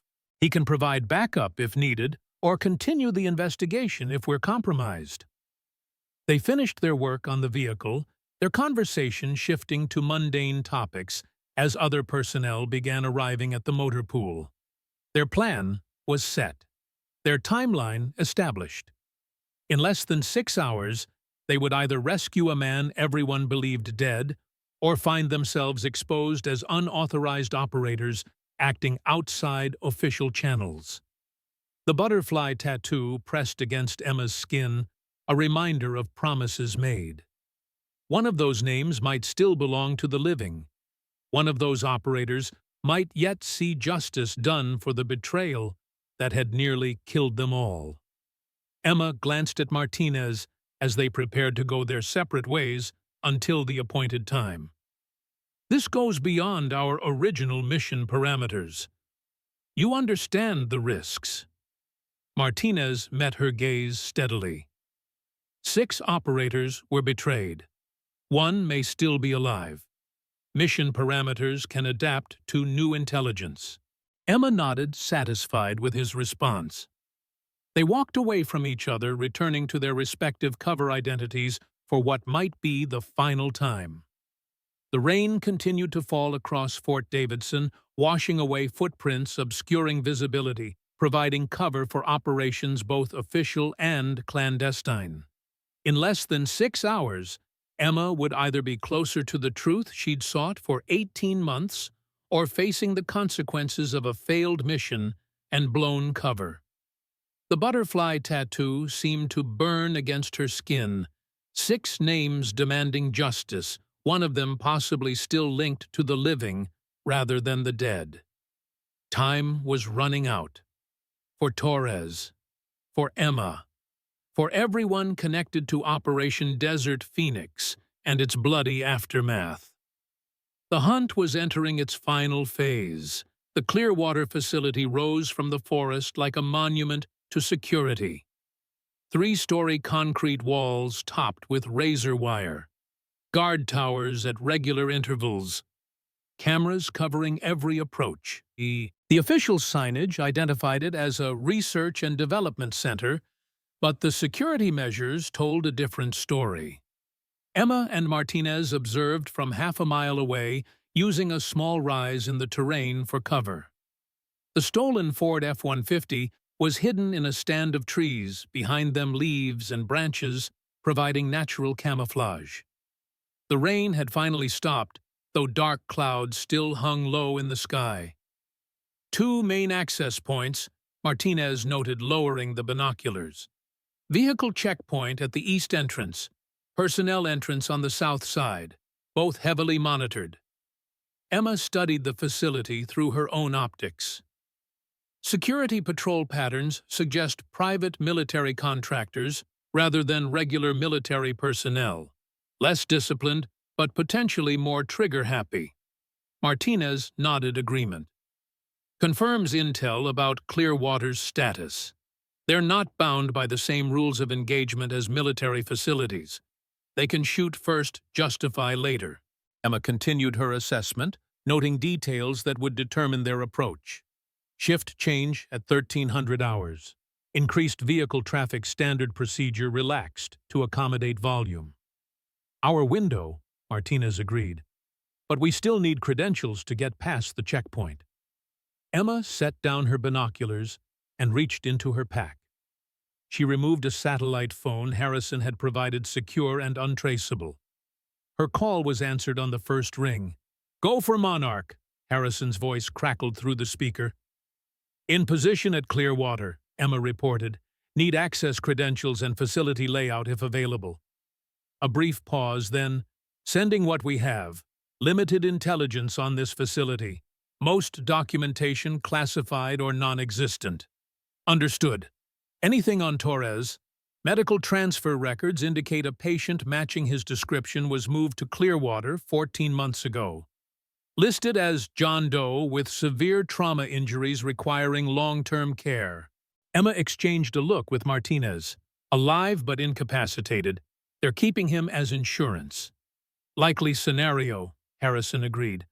"Credentials incoming to your device. Basic visitor authorization only. We'll get you through the vehicle checkpoint, but not much deeper." "It's enough," Emma decided. "We'll handle the rest on site." "Be advised," Harrison added, his voice taking on the formal tone of operational briefings. "Mitchell missed her morning check-in. Reeves has initiated base-wide search protocols at Fort Davidson. They know you're gone." Emma processed this development. Timeline accelerated. They'll make the connection to Clearwater soon. "Already have," Harrison confirmed. "Unusual communication traffic between Fort Davidson and Clearwater in the past hour. They're expecting you." Martinez swore softly. "We need to abort. Return to base. Develop new approach." Emma shook her head. "Negative. If they know we're coming, they'll move Torres or eliminate him. This is our only shot." Harrison's voice carried the weight of command experience. "Your call, Major. But be aware, this is now a high-risk extraction with minimal support options. You're operating outside official channels." "Understood," Emma replied, decision made. "Proceeding with extraction. We'll report when complete." "Good hunting," Harrison said simply. "Monarch out." Emma tucked the satellite phone away and turned to Martinez. "Last chance to reconsider. This isn't your fight." Martinez checked his sidearm with practiced efficiency. 6 operators betrayed. 1 still alive. Sounds like my fight." Emma nodded, appreciating his resolve. "Shift change in 20 minutes. We'll use the visitor credentials to get through the checkpoint, then separate. I'll locate Torres while you secure our exit route." "Simple plan," Martinez observed. "Those usually work best. Or fail catastrophically," Emma added with a grim smile. She touched her collarbone, feeling the butterfly tattoo beneath her civilian clothes. 6 names, 5 dead, 1 still alive. They moved toward the vehicle, preparation, complete minds shifting into operational mode. The hunt was ending. The rescue beginning. And somewhere inside that fortress of concrete and steel, Michael Torres waited, unaware that the ghosts of Operation Desert Phoenix had come to bring him home. The vehicle checkpoint at Clearwater's east entrance was designed to intimidate. Concrete barriers forced approaching vehicles into a serpentine path that prevented high-speed approaches. Armed guards in tactical gear monitored from bulletproof kiosks. Cameras recorded every angle. Emma drove the F-150 with casual confidence, her expression neutral, her body language relaxed despite the tension coiling within. Martinez sat in the passenger seat, mirroring her calm demeanor. They were dressed in business casual attire, the kind worn by the countless contractors and consultants who visited military-adjacent facilities daily. As they approached the checkpoint, Emma handed Martinez her visitor badge. "Remember, we're from North Star Analytics. Scheduled meeting with Dr. Whitman regarding data processing systems." Martinez clipped the badge to his shirt pocket. "North Star. Whitman. Data processing. Got it. The guard approached the driver's side window, expression professionally neutral. Emma lowered the window and smiled politely. "Good afternoon," she said, handing over the credentials Harrison had provided. "We have a 1 o'clock with Dr. Whitman." The guard examined the credentials, then checked a tablet mounted to his forearm. "Purpose of visit: quarterly system assessment," Emma replied smoothly. "North Star handles the data architecture for the research division." The guard nodded, seemingly satisfied. "IDs, please." Emma and Martinez presented the false identification Harrison had provided months earlier as part of their cover identities. The guard scanned them with a handheld device, waiting for the system to verify. Emma maintained her relaxed posture, though her senses were heightened to full alert. If their cover was already blown, if Reeves had warned Clearwater about potential infiltration, this was where they would be stopped. The guard's device beeped affirmative. "You're clear to proceed to Visitor Parking Area B. Check in at the security desk in the main lobby. They'll escort you to your appointment." "Thank you," Emma said, accepting the returned credentials and IDs. She drove forward as the barrier raised, maintaining a casual pace that suggested routine rather than urgency. Once past the checkpoint, Martinez released a controlled breath. "So far, so good." "Don't celebrate yet," Emma cautioned. Getting in was always the easy part. She parked the F-150 in the designated visitor area, choosing a spot that offered multiple exit routes. They collected their briefcases, which contained not business materials, but the tools they would need for the extraction. As they walked toward the main entrance, Emma noted the increased security presence. More guards than would be typical for a research facility. Tactical positioning that suggested preparation for potential threats. "They're expecting something," she murmured to Martinez as they approached the glass doors. "Not necessarily us specifically, but they're on alert." Martinez nodded slightly. "Stick to the plan. Separate at the first opportunity. Rendezvous at extraction point in 30 minutes. The lobby of Clearwater presented the sterile corporate atmosphere typical of government contractors. Bland artwork on beige walls, uncomfortable seating arrangements, a large reception desk staffed by security personnel wearing civilian attire that failed to disguise their military bearing. Emma approached the desk with confident strides, Martinez half a step behind her. "We have a 1 o'clock appointment with Dr. Whitman. North Star Analytics." The receptionist checked his computer. "I have you scheduled. Please sign in." Emma signed the digital pad with a signature that matched her false identification. Martinez did the same. The receptionist handed them visitor badges that would grant limited access to the facility. "Smith will escort you to the conference room," the receptionist said, gesturing to a security officer who had materialized beside the desk. "Please follow all security protocols while on premises." "Of course," Emma agreed pleasantly. "We've worked with similar facilities before." Smith led them through a security door that required badge access down a corridor lined with nondescript offices. Emma mentally mapped their route, noting camera positions, security checkpoints, and potential escape routes. The conference room was standard corporate issue, long table, uncomfortable chairs, whiteboard, and video conferencing equipment. Smith gestured for them to enter. "Dr. Whitman will join you shortly," he said. "Please remain in this room unless escorted by facility personnel." When the door closed behind Smith, Emma immediately moved to action. She removed a small electronic device from her briefcase and activated it, creating a localized disruption of surveillance systems. Martinez positioned himself near the door, listening for approaching personnel. "Clear for now," he reported. "How long will that device buy us?" 10 minutes before security realizes it's not a system glitch," Emma replied, already moving to the room's air vent. Separate here as planned. East Wing is most likely location for medical facilities based on external infrastructure. Martinez nodded, checking his watch. Rendezvous at extraction point at 13:30 hours. If either of us doesn't make it, the other completes the mission. Emma paused her preparations, meeting Martinez's gaze directly. Torres is the priority. If you find him first, get him out regardless of my status. Understood, Martinez agreed. Good hunting, Major. You too, Sergeant. With that, they moved to their respective exit routes. Martinez through the door, creating a distraction that would draw security attention. Emma through the ceiling vent system, bypassing standard access controls. The hunt for Michael Torres had entered its final phase.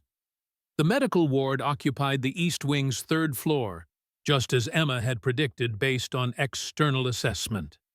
She moved through the maintenance corridors with silent efficiency, avoiding regular security patrols through careful timing and patient observation. Her visitor badge, modified with the device Harrison had provided, now displayed authorization for medical section access. It wouldn't withstand close scrutiny, but it had already gotten her past 2 security checkpoints, where guards had only given it cursory examination. The medical ward itself was surprisingly ordinary. No dramatic security measures, no obvious indicators that it housed a patient of special significance. Just the standard arrangement of patient rooms, nursing stations, and treatment areas found in any military medical facility. Emma approached the central nursing station, maintaining the confident demeanor of someone with legitimate business. The nurse looked up from her computer terminal, expression professionally neutral. "Can I help you?" Emma displayed her modified badge. "Rebecca Collins, patient assessment team. I need to review the status of the long-term care patient, John Doe." The nurse's expression shifted slightly, a micro-expression of surprise quickly suppressed. "I don't recall seeing any assessment scheduled for today." "Last-minute directive from Dr. Whitman," Emma explained smoothly. "Part of the quarterly review process." The nurse hesitated, then checked her computer. Emma maintained her relaxed posture while mentally calculating contingency options if her cover was questioned. "Room 307, the nurse finally said, seemingly satisfied, "but check with Dr. Maxwell first. He's the attending physician." "Of course," Emma agreed. "Is he available now?" "He should be in his office down the hall, first door on the right, past the supply room." Emma thanked the nurse and walked unhurriedly in the direction indicated, though she had no intention of speaking with Dr. Maxwell. Once out of the nurse's line of sight, she changed direction, moving purposefully toward room 307. The door was unmarked except for the room number, indistinguishable from the others along the corridor. No guard posted outside, no obvious security measures beyond a standard card reader. Either Torres wasn't considered a flight risk due to his condition, or they were confident no one knew he was alive. Emma swiped her modified badge across the card reader, holding her breath momentarily as the system processed the credentials. The light turned green and the door unlocked with a soft click. She entered the room, closing the door quietly behind her. The space was dimly lit with monitoring equipment, creating a soft background hum. A single bed occupied the center of the room, its occupant partially obscured by privacy curtains. Emma moved forward, heart rate accelerating despite her operational discipline. If her intelligence was correct, if Harrison's sources were accurate, then Michael Torres lay beyond those curtains, alive against all odds, against official reports, against the memorial ceremony where she had handed his mother a folded flag. She drew back the curtain slowly, prepared for disappointment, prepared for confirmation, prepared for anything except the rush of emotion that surged through her professional detachment. Michael Torres lay in the hospital bed, eyes closed, chest rising and falling with steady rhythm. His face was thinner than she remembered, with new scars tracking across his left cheek and jawline. His body, once powerful with the muscle mass of an elite operator, seemed diminished beneath the hospital blanket. But he was unmistakably Torres. And he was unmistakably alive. Emma moved to his bedside, checking the monitoring equipment with practiced assessment. His vital signs were stable. The medical chart indicated he was in a medically induced coma, maintained in that state for security protocols rather than medical necessity. They were keeping him unconscious to prevent him from communicating what he knew. Emma retrieved a small case from her pocket, opening it to reveal a specialized medical auto-injector. The compound inside would safely counteract the sedatives keeping Torres unconscious, bringing him to awareness without dangerous side effects. Harrison had acquired it specifically for this extraction, anticipating Torres's condition. She administered the injection smoothly, then checked her watch. 3 minutes until the compound took effect. 4 minutes after that to get Torres mobile. 7 minutes total before they needed to be moving toward extraction. As she waited, Emma touched the butterfly tattoo through her shirt. One of the names inscribed there wasn't final after all. One of the memorials would need to be rewritten as a homecoming. Torres's eyelids fluttered, the first sign of the medication taking effect. Emma leaned close, speaking quietly, but clearly. "Michael, it's Emma. Can you hear me?" Torres's eyes opened slowly, unfocused at first, then gradually sharpening. Confusion gave way to disbelief, then to recognition that seemed to physically jolt him. "Major!" His voice was hoarse from disuse. "Am I dead?" "Not yet," Emma replied with a ghost of a smile, "and I'm going to keep it that way. We need to move. Can you stand?" Torres blinked rapidly, processing. "They told me everyone died. The whole team." "They told us the same about you," Emma said, already disconnecting monitoring equipment in a way that wouldn't trigger immediate alarm. "We can compare notes later. Right now we need to get you out of here." Torres pushed himself upright, grimacing with the effort. "How long have I been here?" 14 months, Emma told him, supporting his weight as he swung his legs over the side of the bed. "They've kept you sedated to prevent you from telling anyone what happened during Desert Phoenix." Understanding dawned in Torres's eyes. The ambush. We were compromised. Someone gave them our insertion coordinates. "I know," Emma said grimly. "That's why I'm here. But we need to move now. Security will notice the monitoring interruption soon." She helped Torres to his feet, steadying him as his muscles adjusted to supporting weight after months of disuse. He was weaker than she'd hoped, but still mobile determination compensating for physical limitation. Emma checked the corridor before guiding Torres out of the room. "We have an extraction point at the East Service entrance. Rendezvous in 8 minutes with another operative." Torres moved with increasing steadiness, muscle memory returning with each step. "Who else knows I'm alive?" "A limited circle," Emma replied, guiding him toward the service elevator she'd located during her infiltration. "Harrison, Martinez, potentially Reeves and his network, which is why we need to hurry." They reached the service elevator without incident, Emma's modified badge granting them access to restricted areas. As the doors closed, providing momentary security, Torres grabbed her arm. "Emma," he said urgently, "it was Mitchell. Sarah Mitchell in communications.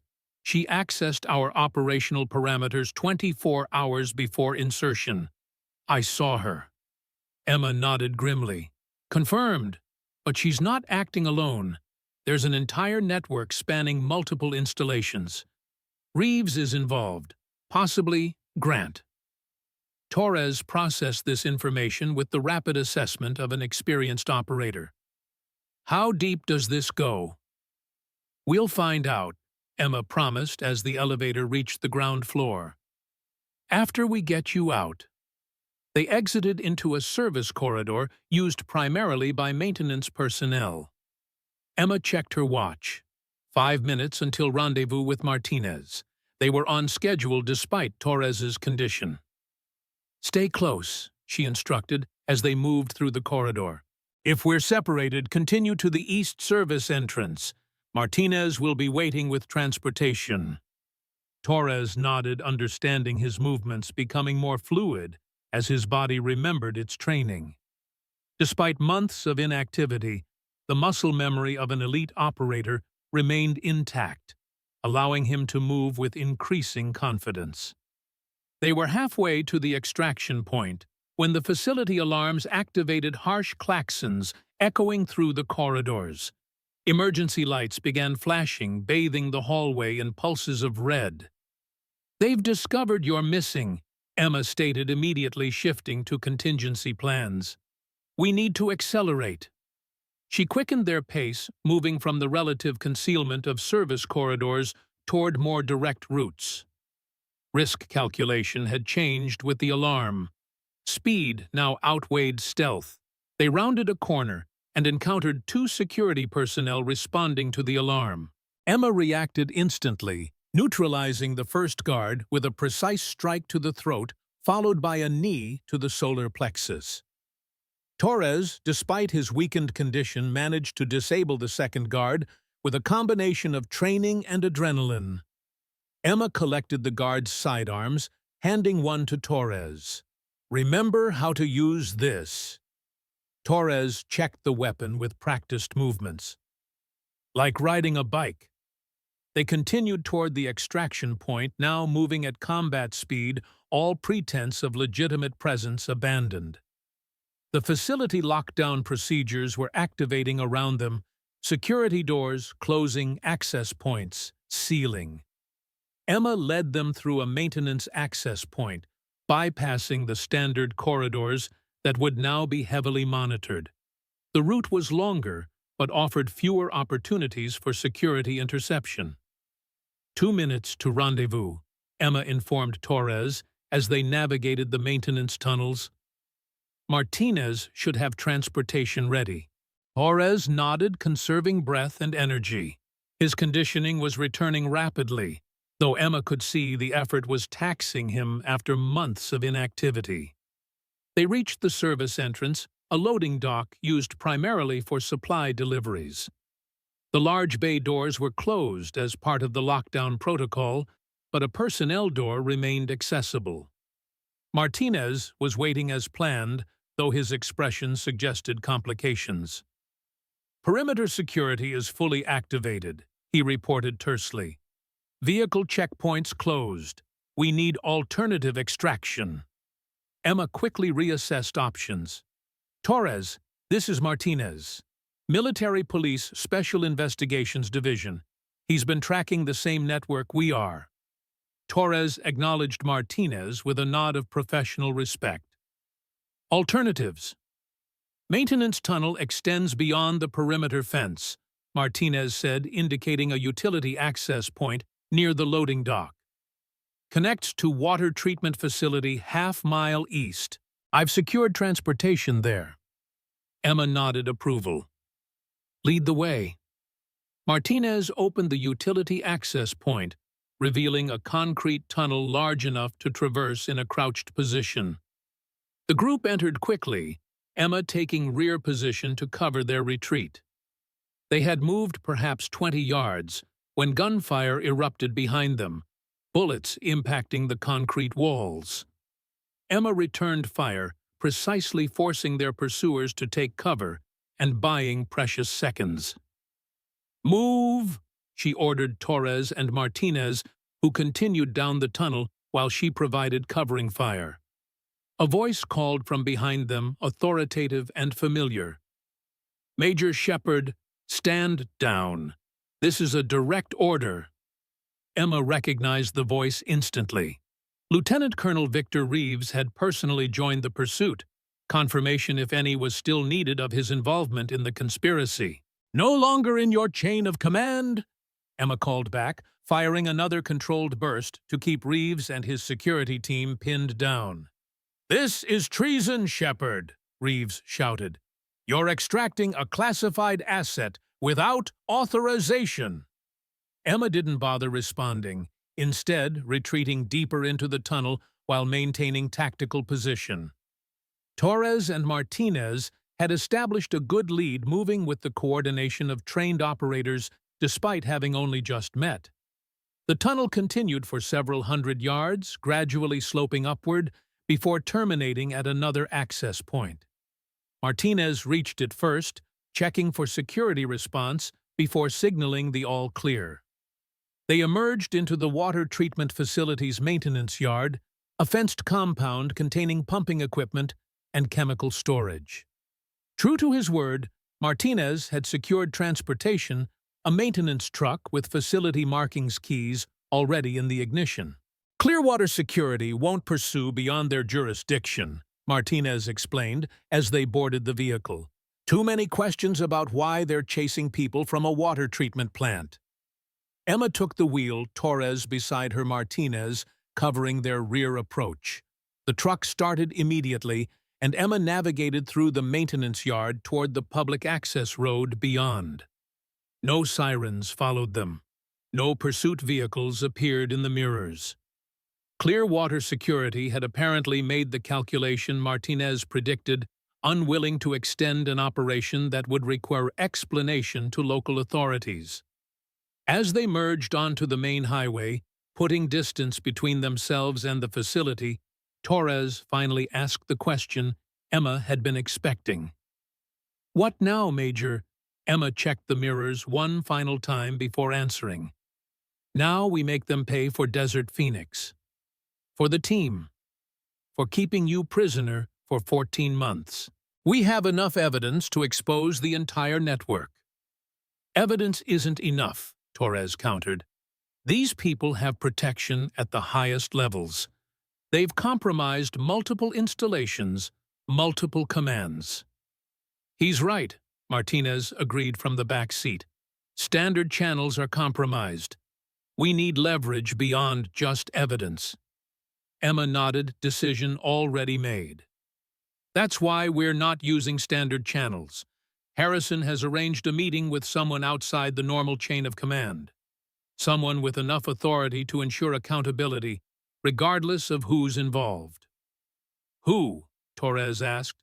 "Colonel Marcus Phillips, Special Operations Command, arriving at Fort Davidson within the hour." Torres considered this. "Phillips is solid, old school, believes in the chain of command, but puts mission integrity above politics." "Exactly," Emma confirmed. "And he's bringing a team that answers directly to him, not to local command. We'll rendezvous with Harrison, present our evidence, and let Phillips handle the official response." Martinez leaned forward. "What evidence, exactly?" "We have Torres, which proves someone falsified KIA reports. We know Mitchell sent communications before Desert Phoenix. But we need more to bring down the entire network." Emma touched her collar, feeling the butterfly tattoo beneath. "We have Torres's direct testimony about Mitchell accessing operational parameters. We have communications records I downloaded from Fort Davidson showing Mitchell's connections to 3 other compromised operations. And we have Harrison's documentation of the pattern across multiple installations. Plus my testimony about similar investigations at Fort Benning and Pendleton," Martinez added. "It's enough to initiate formal investigation, even if some players try to block it." Torres nodded slowly, processing their plan. "And Reeves Grant?" "The rest of the network, one domino at a time," Emma replied grimly. "Mitchell first. She'll implicate others to save herself. Standard procedure in conspiracy cases." The highway stretched before them, empty and straight through wooded countryside. No pursuit had materialized. No roadblocks appeared. They had successfully extracted Torres from a secured facility, a mission that would have been considered impossible through official channels.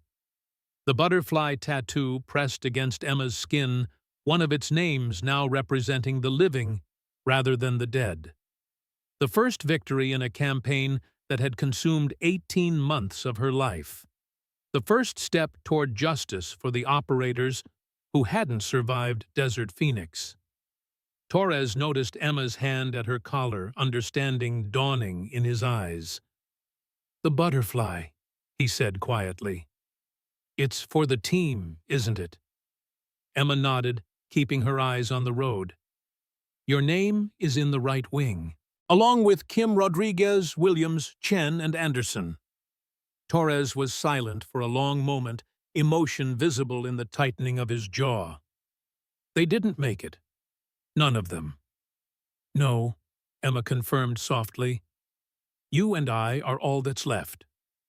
"Then we owe them this," Torres said, resolve hardening his voice. "We owe them justice." Emma nodded agreement, determination settling over her like armor. "Justice is coming. For all of them." Fort Davidson's main gate appeared exactly as Emma had last seen it, though her perspective had shifted dramatically. No longer an infiltrator maintaining cover, she now approached openly, her mission transformed from intelligence gathering to direct action. Harrison waited at the predetermined rendezvous point, a nondescript motel 5 miles from the base. His weathered face betrayed no surprise at Torres's presence, only grim satisfaction that the intelligence had proven accurate. "Colonel Phillips arrived 30 minutes ago," Harrison reported as they gathered in the motel room serving as temporary operations center. "He's established command authority over Fort Davidson, citing special directive from SOCOM. Commander Grant is cooperating, though, with notable reluctance." Emma processed this information. Grant's involvement remains unconfirmed. He could be complicit or merely following protocol established by others. "We'll find out soon enough," Harrison agreed. "Phillips has detained Mitchell for questioning. She's isolated from communication standard procedure for suspected security breach." Martinez, who had been monitoring communications through his official channels, added, "Reeves returned to Fort Davidson 20 minutes ago. He's demanding to speak with Phillips, citing operational security concerns." "Of course he is," Torres said grimly. "He's trying to control the narrative before we present our evidence." Harrison nodded agreement. "Phillips is expecting us at 1600 hours. Full briefing in the base commander's office, which he's secured against electronic surveillance." Emma checked her watch. 45 minutes. Time enough to organize their evidence coordinate testimony, present a unified front against what would certainly be fierce resistance from Reeves and potentially others in the chain of command. "Martinez," she said, decision made, "you should report through your official channels first. Maintain plausible deniability about Torres's extraction. Your investigation was focused on Mitchell's communications, not on Clearwater." Martinez considered this, then nodded. "Smart. Keeps one official channel open if things go sideways with Phillips." Harrison addressed Torres next. "Your status remains classified. Officially, you're still listed as KIA from Operation Desert Phoenix. That gives us tactical advantage in the initial briefing. Reeves and his people don't know we've extracted you." Torres nodded understanding. "So I'm the surprise witness." "Exactly," Harrison confirmed. "Your testimony about Mitchell accessing operational parameters before the ambush is our strongest evidence of direct causation rather than just correlation." Emma organized the evidence. They'd gathered communications records from Fort Davidson medical transport documentation showing Torres's movement to Clearwater, Harrison's compilation of similar patterns at other installations, Martinez's independent investigation findings. Together, they formed a compelling case that even the most determined opposition would struggle to dismiss. "Remember," she told the group, "this isn't about personal vengeance. It's about accountability. About ensuring no other operators walk into ambushes because someone compromised their mission parameters." Torres touched her arm gently. "It can be both, Emma. Accountability and justice for our team." Emma nodded, feeling the weight of the butterfly tattoo against her skin. 6 names, 5 still dead, 1 miraculously alive, all deserving the truth about why their mission had failed so catastrophically. "Let's move," she decided. "Phillips is expecting us." They traveled to Fort Davidson in separate vehicles, Harrison and Torres in one, Emma and Martinez in another. Operational security ensuring that if one vehicle was intercepted, the mission could still proceed. As they approached the main gate, Emma felt a curious sense of completion. 18 months earlier, she had entered Fort Davidson as a ghost presumed dead, her identity buried beneath layers of cover story. Now she returned openly, her mission no longer concealment, but revelation. The security personnel at the gate had clearly been instructed to expect them. They were directed immediately to the base commander's building, where additional security measures had been implemented. Phillips was taking no chances with operational security. As they entered the building, Emma noted the presence of unfamiliar security personnel wearing Special Operations Command insignia rather than Fort Davidson identifiers. Phillips had indeed brought his own team, ensuring control over the investigation. They were escorted directly to the commander's office, a space Emma had only glimpsed during her time undercover. Harrison and Martinez entered first, Torres remaining temporarily out of sight as planned. Emma followed, her posture automatically, adjusting to military precision after weeks of deliberate civilian affect. Colonel Marcus Phillips stood behind the commander's desk, his bearing radiating authority without theatrics. At 60, he represented the old guard of special operations, a veteran of conflicts spanning 4 decades, respected across service branches for his integrity and tactical acumen. "Colonel Harrison," Phillips acknowledged. "Major Shepard, Sergeant Martinez, thank you for coming." His use of their correct ranks rather than cover identities confirmed his briefing had been thorough. Emma noted that Commander Grant was present, standing to one side with carefully neutral expression. Lieutenant Colonel Reeves was conspicuously absent. "Where's Reeves?" Emma asked directly. "Detained," Phillips replied without elaboration. "Standard procedure when operational security is compromised." Emma exchanged glances with Harrison. Phillips had already taken action before their briefing, suggesting he had independent information supporting their allegations. "Sir," Emma said formally, "we have evidence of systematic compromise of classified operations originating from Fort Davidson. Communications Officer Sarah Mitchell appears central to the conspiracy, with Lieutenant Colonel Reeves and potentially others providing coordination." Phillips nodded. "I've reviewed Harrison's preliminary report. Compelling, but circumstantial. What else do you have?" Emma presented the evidence they'd compiled, methodically building the case against Mitchell, connecting her actions to compromised operations, including Desert Phoenix. Martinez added his findings from parallel investigations, creating a pattern too consistent for coincidence. Commander Grant remained silent throughout the presentation, his expression revealing nothing.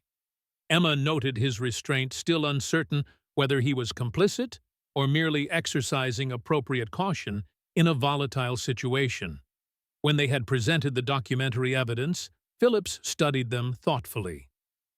Substantial, but still largely circumstantial. Mitchell's defense could argue coincidence, technology failures, procedural errors. We need direct testimony connecting her actions to specific operational compromises. Emma nodded to Harrison, who stepped outside briefly, returning with Torres. The effect on the room was immediate. Grant's carefully neutral expression shattered, revealing genuine shock. Phillips showed only the slightest widening of eyes, professional composure maintained despite the surprise. "Staff Sergeant Michael Torres," Emma introduced formally, "officially listed as killed in action during Operation Desert Phoenix. Actually held in medically induced coma at Clearwater facility for 14 months to prevent his testimony." Torres stood at attention, the habits of military discipline overriding his physical weakness. "Sir, Staff Sergeant Michael Torres reporting." Phillips studied Torres for a long moment, then nodded. "At ease, Sergeant. Your status has been KIA since Operation Desert Phoenix. Your testimony represents significant contradictory evidence to official reports." "Yes, sir," Torres acknowledged. "I survived the ambush, though, with significant injuries. I was extracted by enemy forces, then recovered during a subsequent operation. My last clear memory before waking at Clearwater was being loaded onto a medical transport." "And regarding the compromise of Operation Desert Phoenix," Phillips prompted. Torres's expression hardened. 24 hours before insertion, I observed Captain Sarah Mitchell accessing our operational parameters without authorization. I reported this to Lieutenant Colonel Reeves, who assured me he would investigate. The significance of this testimony hung in the air. Torres had reported the security breach to Reeves, who had taken no action effectively confirming his complicity. "Did you document this report?" Phillips asked. "Yes, sir," Torres confirmed. "Standard procedure. Filed incident report through secure channels, copy to Commander Grant per protocol." All eyes shifted to Grant, whose expression had become unreadable again. Phillips addressed him directly. "Commander, did you receive Staff Sergeant Torres's incident report regarding unauthorized access to Operation Desert Phoenix parameters?" Grant cleared his throat visibly, weighing his options. "I received numerous reports during that period. I would need to check records to confirm this specific incident." "The records show you received and acknowledged the report," Emma stated flatly. "Your electronic signature appears on the confirmation receipt." Grant's composure cracked slightly. "Major Shepard, you were not authorized to access those records." "Irrelevant," Phillips interjected. "The question is whether you took appropriate action in response to a reported security breach that subsequently resulted in 6 operators being ambushed, 5 killed in action." The office fell silent. Grant's position had become untenable. Denial would be disproven by electronic records. Admission would implicate him in the conspiracy. "I forwarded the report to appropriate channels," Grant finally said. "Security protocols were followed." "Which channels specifically?" Phillips pressed. Grant hesitated, then Joint Special Operations Command Security Division. Phillips nodded, as if this confirmed something he already suspected. "Where Lieutenant Colonel Victor Reeves served as liaison officer before his assignment to Fort Davidson." The final piece clicked into place. Not just a conspiracy within Fort Davidson, but connections to higher command structures. Not just compromised operations, but a systematic network for extracting and selling classified intelligence. "Commander Grant," Phillips said formally, "you are relieved of duty, pending investigation into dereliction of duty and potential complicity in compromise of classified operations.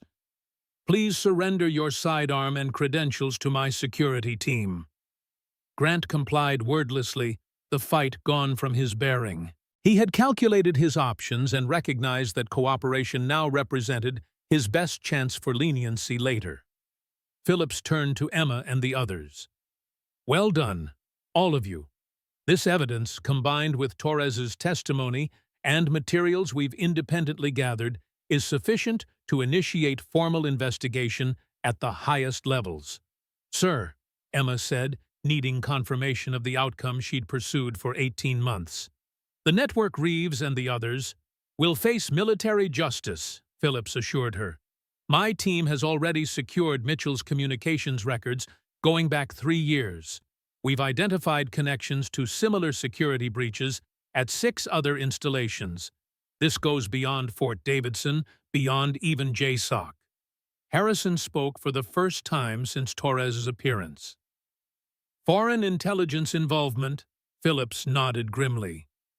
Preliminary assessment suggests classified operational details were being sold to multiple foreign intelligence services. Not just one hostile actor, but a marketplace for the highest bidder. Emma processed this information, the scale of the betrayal even larger than she had suspected. Not just her team, not just Desert Phoenix, but potentially dozens of operations, hundreds of operators placed at risk for profit. What happens now? Torres asked the question hanging in the air. Phillips's answer was direct and unhesitating. Justice for your team, for all the operators affected by this breach of trust. The investigation is now official, with direct oversight from the Joint Chiefs. No more shadows, no more unofficial channels. Emma felt something shift within her, a weight lifting that she'd carried for 18 months. The butterfly tattoo seemed to lighten against her skin, the names it commemorated no longer crying out for recognition, for truth, for accountability. Torres will need protection, she said the operator in her automatically addressing practical concerns. Until all conspirators are identified and contained. Already arranged, Phillips confirmed. Secure location, trusted personnel only. His status remains classified until investigation concludes. Harrison addressed the next obvious question. And Major Shepard Sergeant Martinez, their covers are blown, their official status is complicated. Phillips allowed himself a small smile. Major Shepard's status was corrected in official records 3 hours ago. Her death during Operation Desert Phoenix has been reclassified as Deep Cover Assignment. She is formally reinstated to active duty with appropriate back pay and recognition. Emma hadn't expected this had been prepared for continued bureaucratic limbo while the investigation proceeded. The official acknowledgement of her service, the restoration of her identity, represented more than administrative correction. It was vindication. "Thank you, sir," she said simply. "Don't thank me yet," Phillips replied. "I'm assigning you to lead the operational side of this investigation. Your knowledge of the network, your personal connection to the consequences make you uniquely qualified." Emma straightened instinctively. "I accept the assignment, sir." "Sergeant Martinez," Phillips continued, "your command has already been notified of your role in exposing this conspiracy. Your undercover status with military police investigations remains intact for future operations with commendation for this one." Martinez nodded acknowledgement, professional satisfaction evident in his bearing. "And Colonel Harrison," Phillips concluded, "your unofficial operation is now officially sanctioned, retroactively authorized under Special Access Program protocols. Your retirement status remains unchanged, but your consultant status has been upgraded to reflect your contribution." Harrison accepted this with a slight nod, though Emma knew him well enough to recognize the satisfaction beneath his composed exterior. After years of operating in shadows, his methods and integrity were finally receiving formal recognition.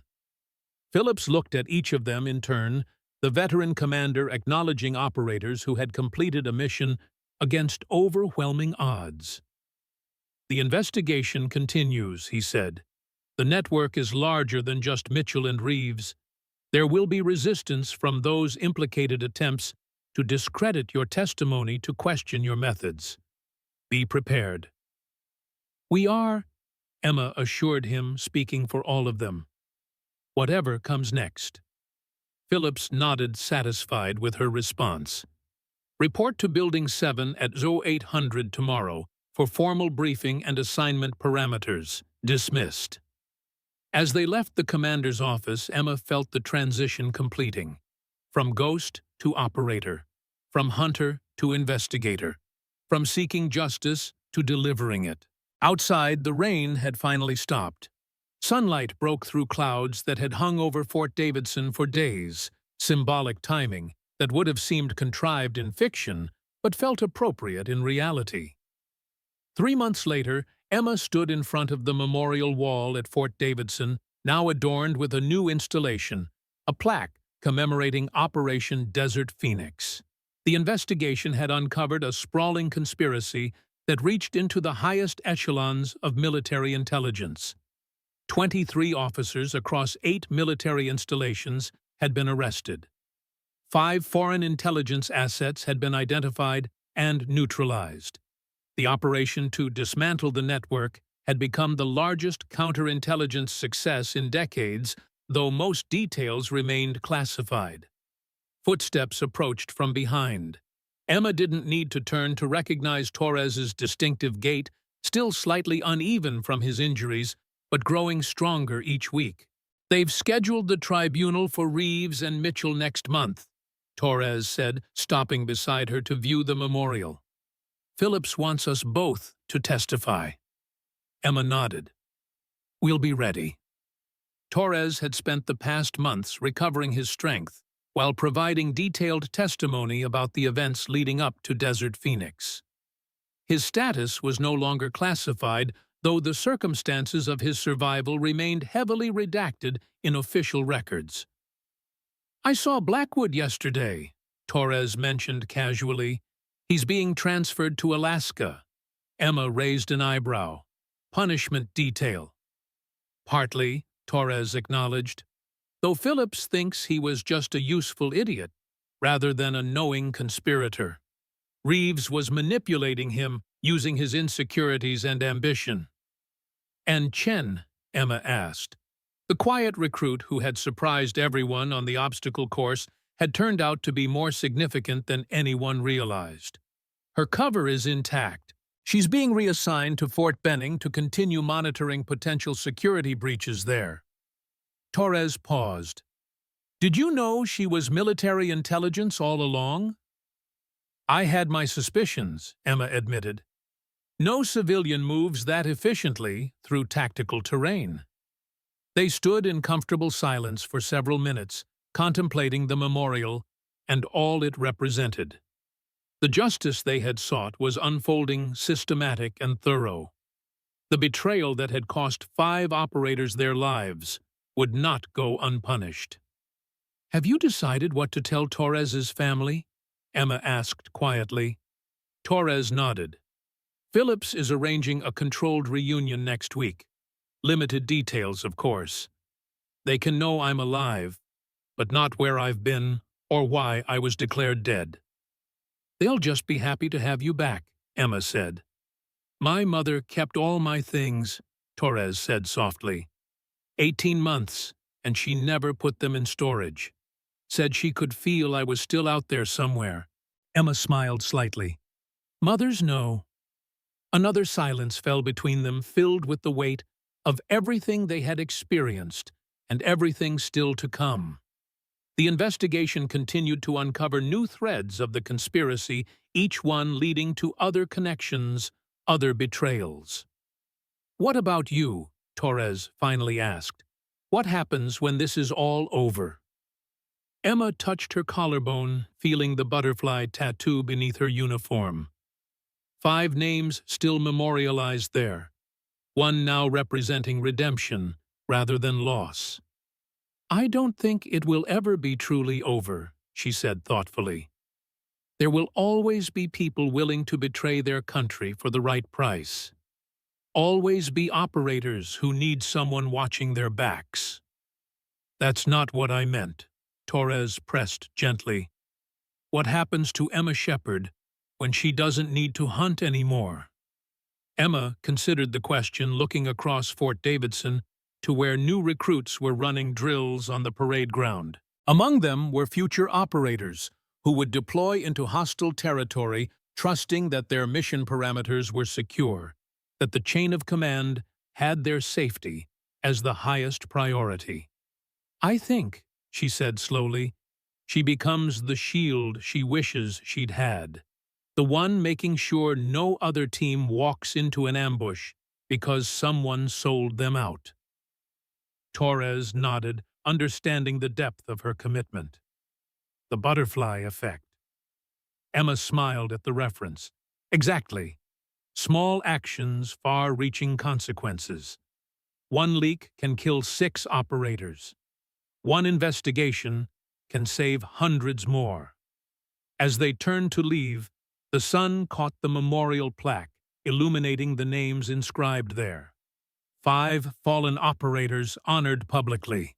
One survivor, whose return represented something Emma had almost stopped believing, in the possibility that sometimes, against all odds, justice arrives exactly when needed. The butterfly tattoo pressed against her skin, no longer a burden of guilt and loss, but a reminder of promises kept and debts paid. 5 names commemorating the fallen one, celebrating survival against impossible odds. She had entered Fort Davidson 18 months earlier as a ghost seeking justice for the dead. She departed now as a living operator, delivering it, the transformation as complete as the mission itself. The butterfly had emerged from its cocoon of secrecy and shadow, spreading wings of truth that would change everything they touched. Just as real butterflies could trigger hurricanes on distant shores, this one had created storms of accountability that swept through command structures and intelligence agencies, exposing betrayal and ensuring that operations like Desert Phoenix would not be compromised again. The hunt was over, the reckoning complete, and something new was beginning.